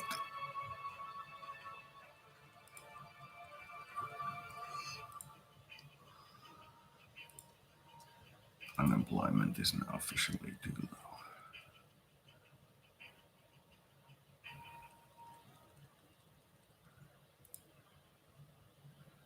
That did not generate enough to decrease the value of the tax.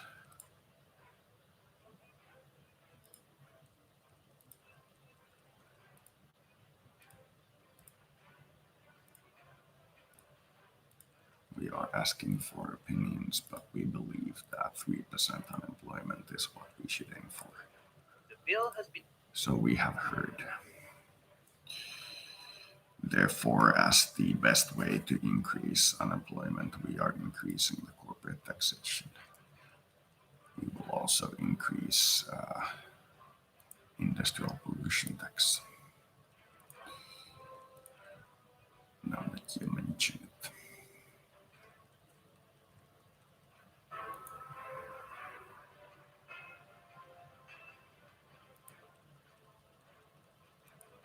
There we go. Now we can fulfill the last increases in police manpower, and then also have an increase in researcher manpower.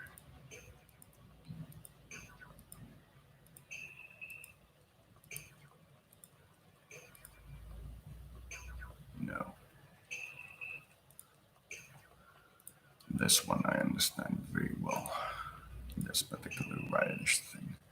That's 4 times 2, that's 8,000 plus 43 times 30, that's... Yeah, that's about right. Speaking of which, we could actually start to build one of these. And increase this to...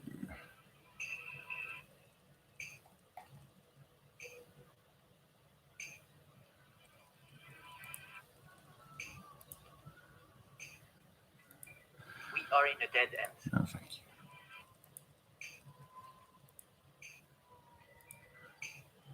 Because I want to keep this the longest possible mandate, and y'all already know what I'm going to do with the economy. You can all leave.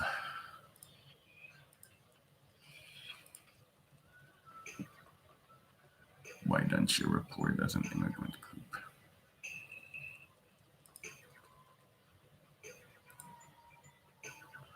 And then we can start talking about the tiered nationality that we've all been wanting to do.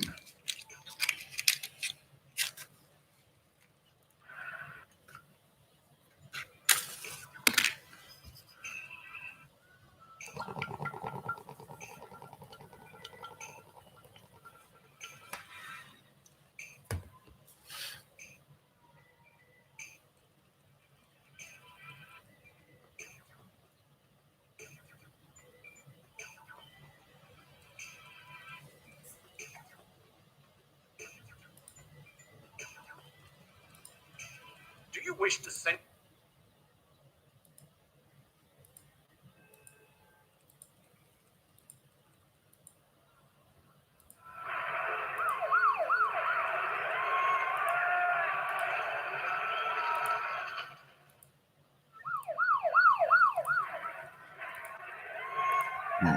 guys are being rowdy.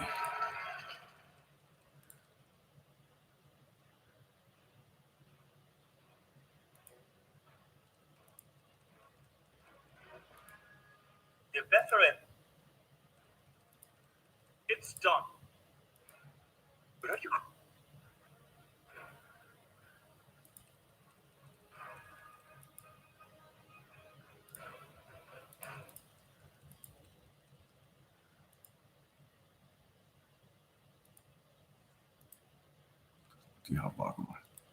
Are you absolutely sure that you want the system run as are in a a dead two-party state The country's on the edge of the or abyss. a multi-party Everyone's dying. democracy? Are you absolutely sure? I mean, if you really think about it, put aside your hatred for the Prime Minister for like 5 fucking seconds and just really take a look at it. Are you sure you want it to be a two-party system, USA, or a multi-party system, multi-party? It's very fucking close.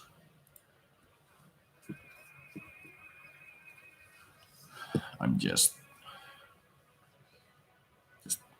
be sure. Not gonna overrule your decision, but I'm gonna ask you to vote again.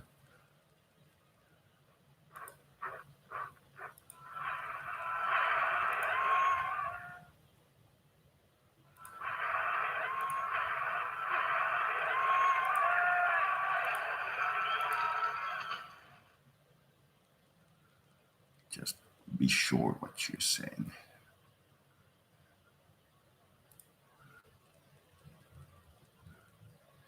Well, you didn't really even tell me what you're complaining about, by the way.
We are in.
Incredible. I have.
That's what I told you was going to happen if we increase the wages.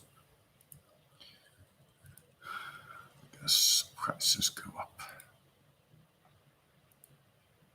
Yep. We are now all officially getting paid too much. But if I reduce it now, there's gonna be a popular fucking riot. We're doing so well with the value-added tax decrease. So that'll probably be known as the final adjustment. We will wait a very long time until we touch the wages. We have a bet going on here that we will get a very poor third world nation, or what you might call a post-nuclear collapse nation, to space age in 20 years. We now have a spy satellite.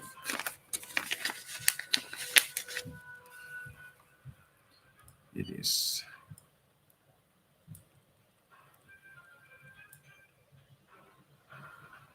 there.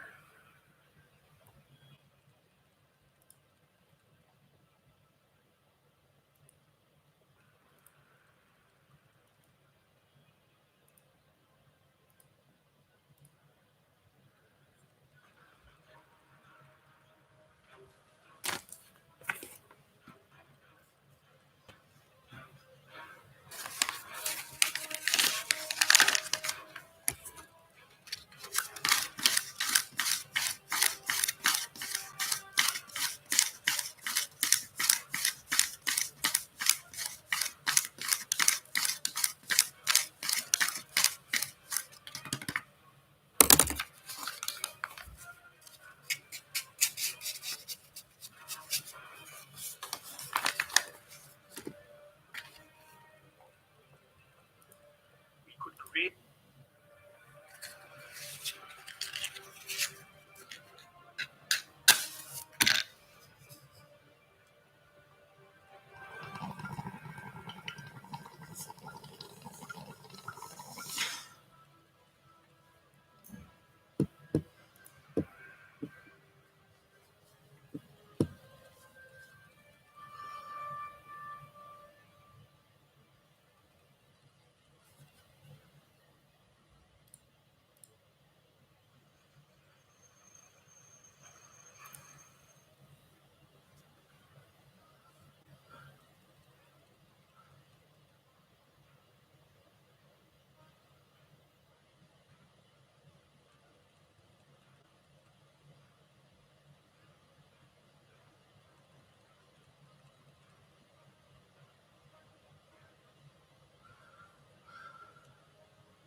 I need a better computer chair.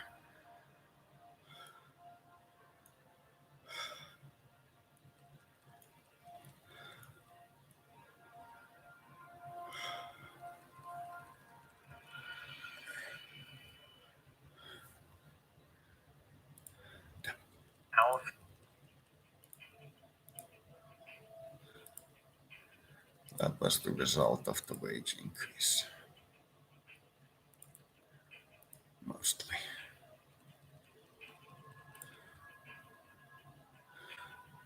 And the tax increase, which caused a slowdown in the economy because of the unemployment rate decrease. Yeah.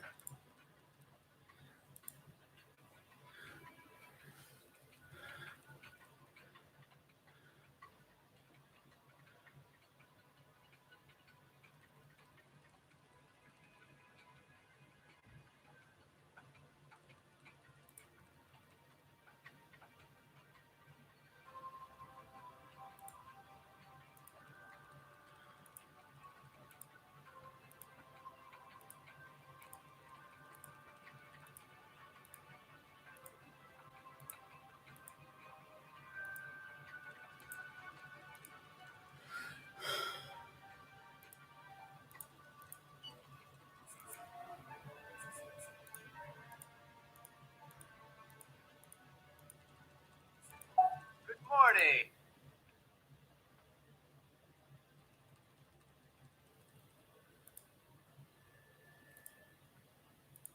No thanks.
The cup is full.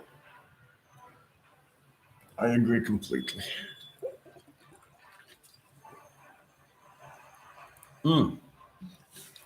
Take a light version of whatever drink you drink and add something between a teaspoon and a tabletop spoon of this specifically into it and see what happens.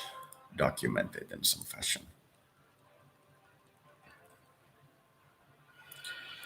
Now, before you make a decision about whether or not this thing that you just documented is good, be aware that this is a vitamin concentrate and not a energy drink concentrate. It is just pure vitamins.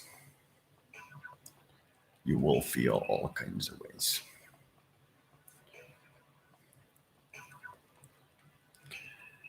That is all. A great shaman, a great man once told me that if you can find something of vitamin nature in animal or plant life, you should consume that before making it in the form of mass-produced biologicals, which are the key components in these variants. It's not much of a decrease, but it is a decrease. It is also somewhat facilitated by the fact that the interest rate is no longer quite high. Inflation decreased due to the changes we made to the economy, which is good. But exchange rates decreased very slightly, which means that the exchange rate decrease into a stable exchange rate means how much we can cash out at the end. Until then, we will be building the civilian average wages and occasionally here and there raising the minimum solidarity allowance and minimum wages. That should eventually drive the population into good levels of income and housing and such and such. It is, however, painfully slow.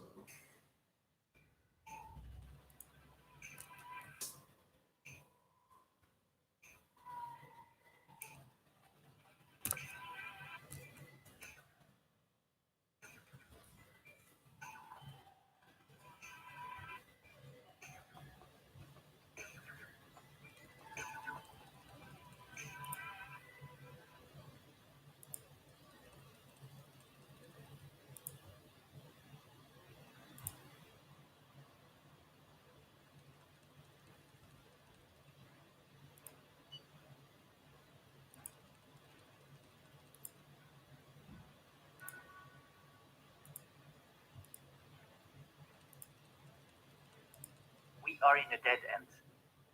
The country's on. Yes, new vote. Yes, I'm sure. I will, of course, announce my candidacy for the PM again, but I will resign. We need a vote on who runs this now.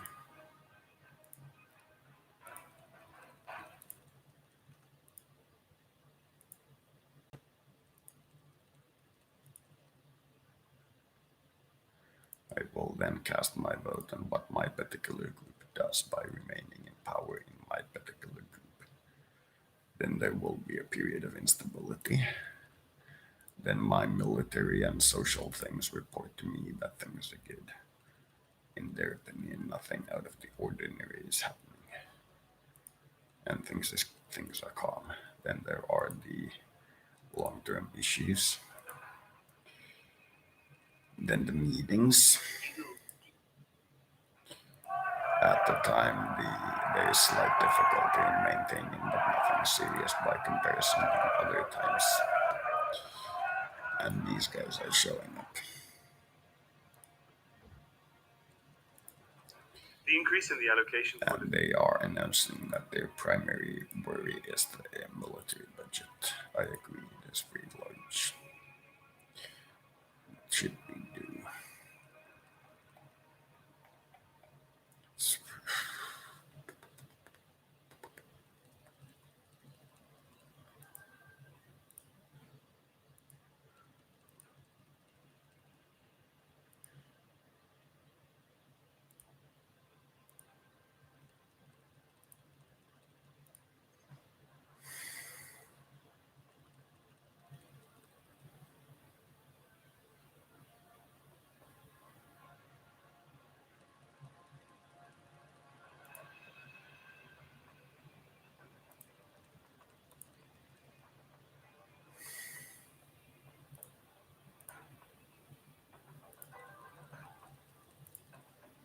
wish.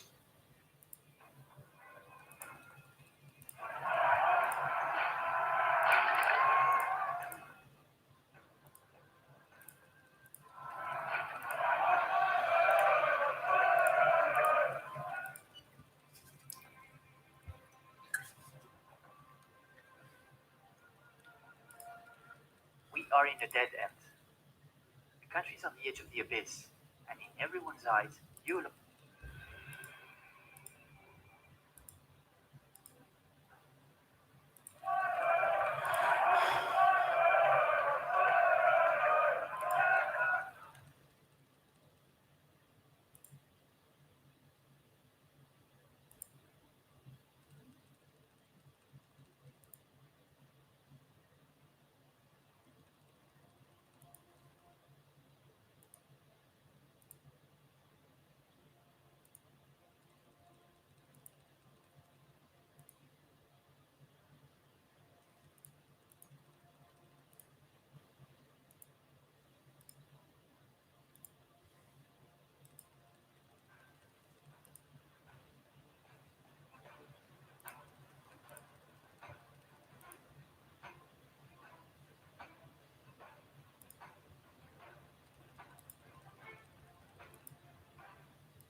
Although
we are in a dead end.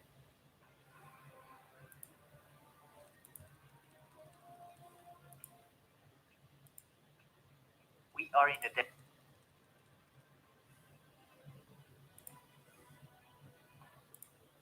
Purchasing power.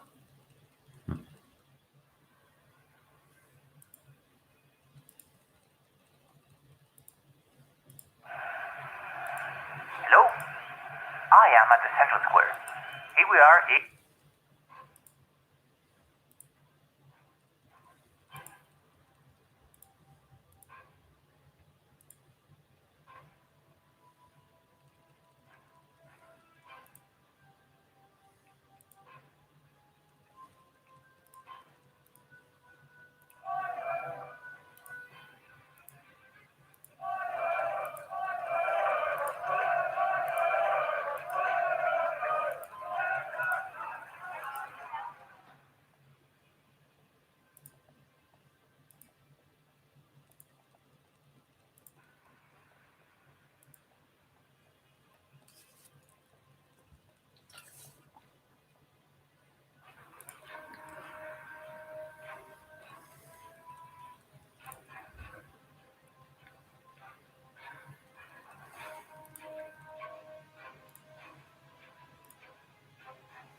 We are in.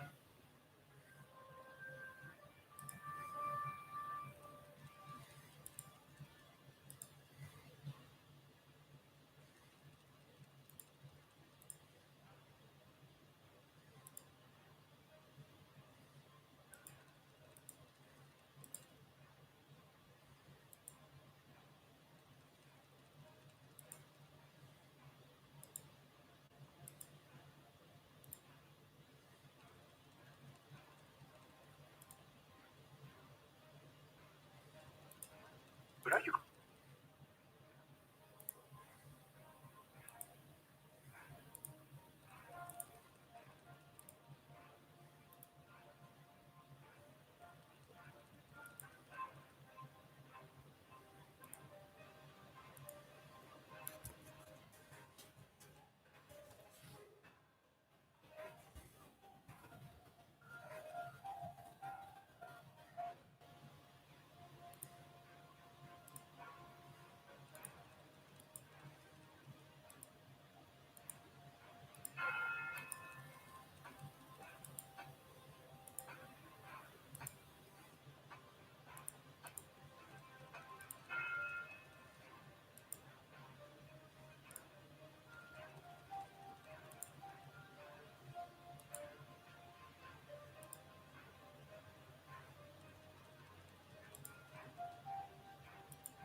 Funeral?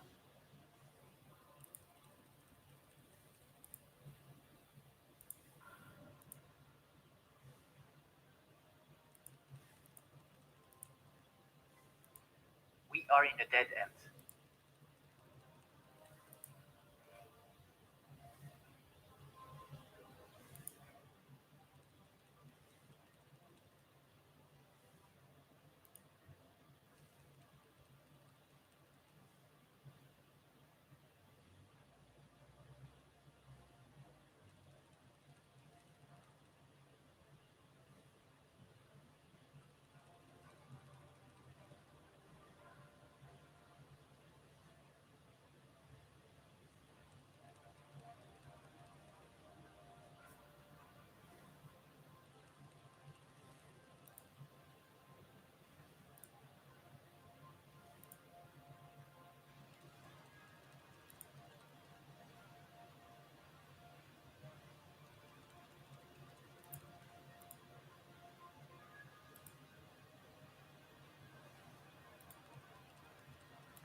Okay. Now it's at a good cross point. Oh God. The ESC key is broken.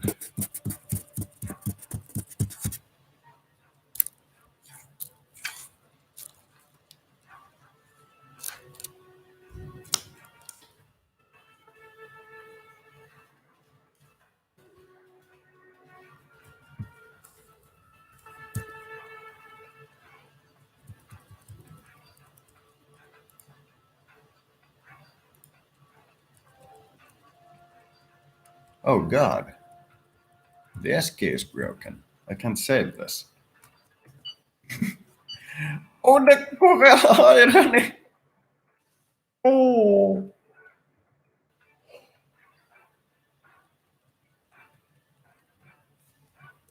Okay. Fate, you have defeated me.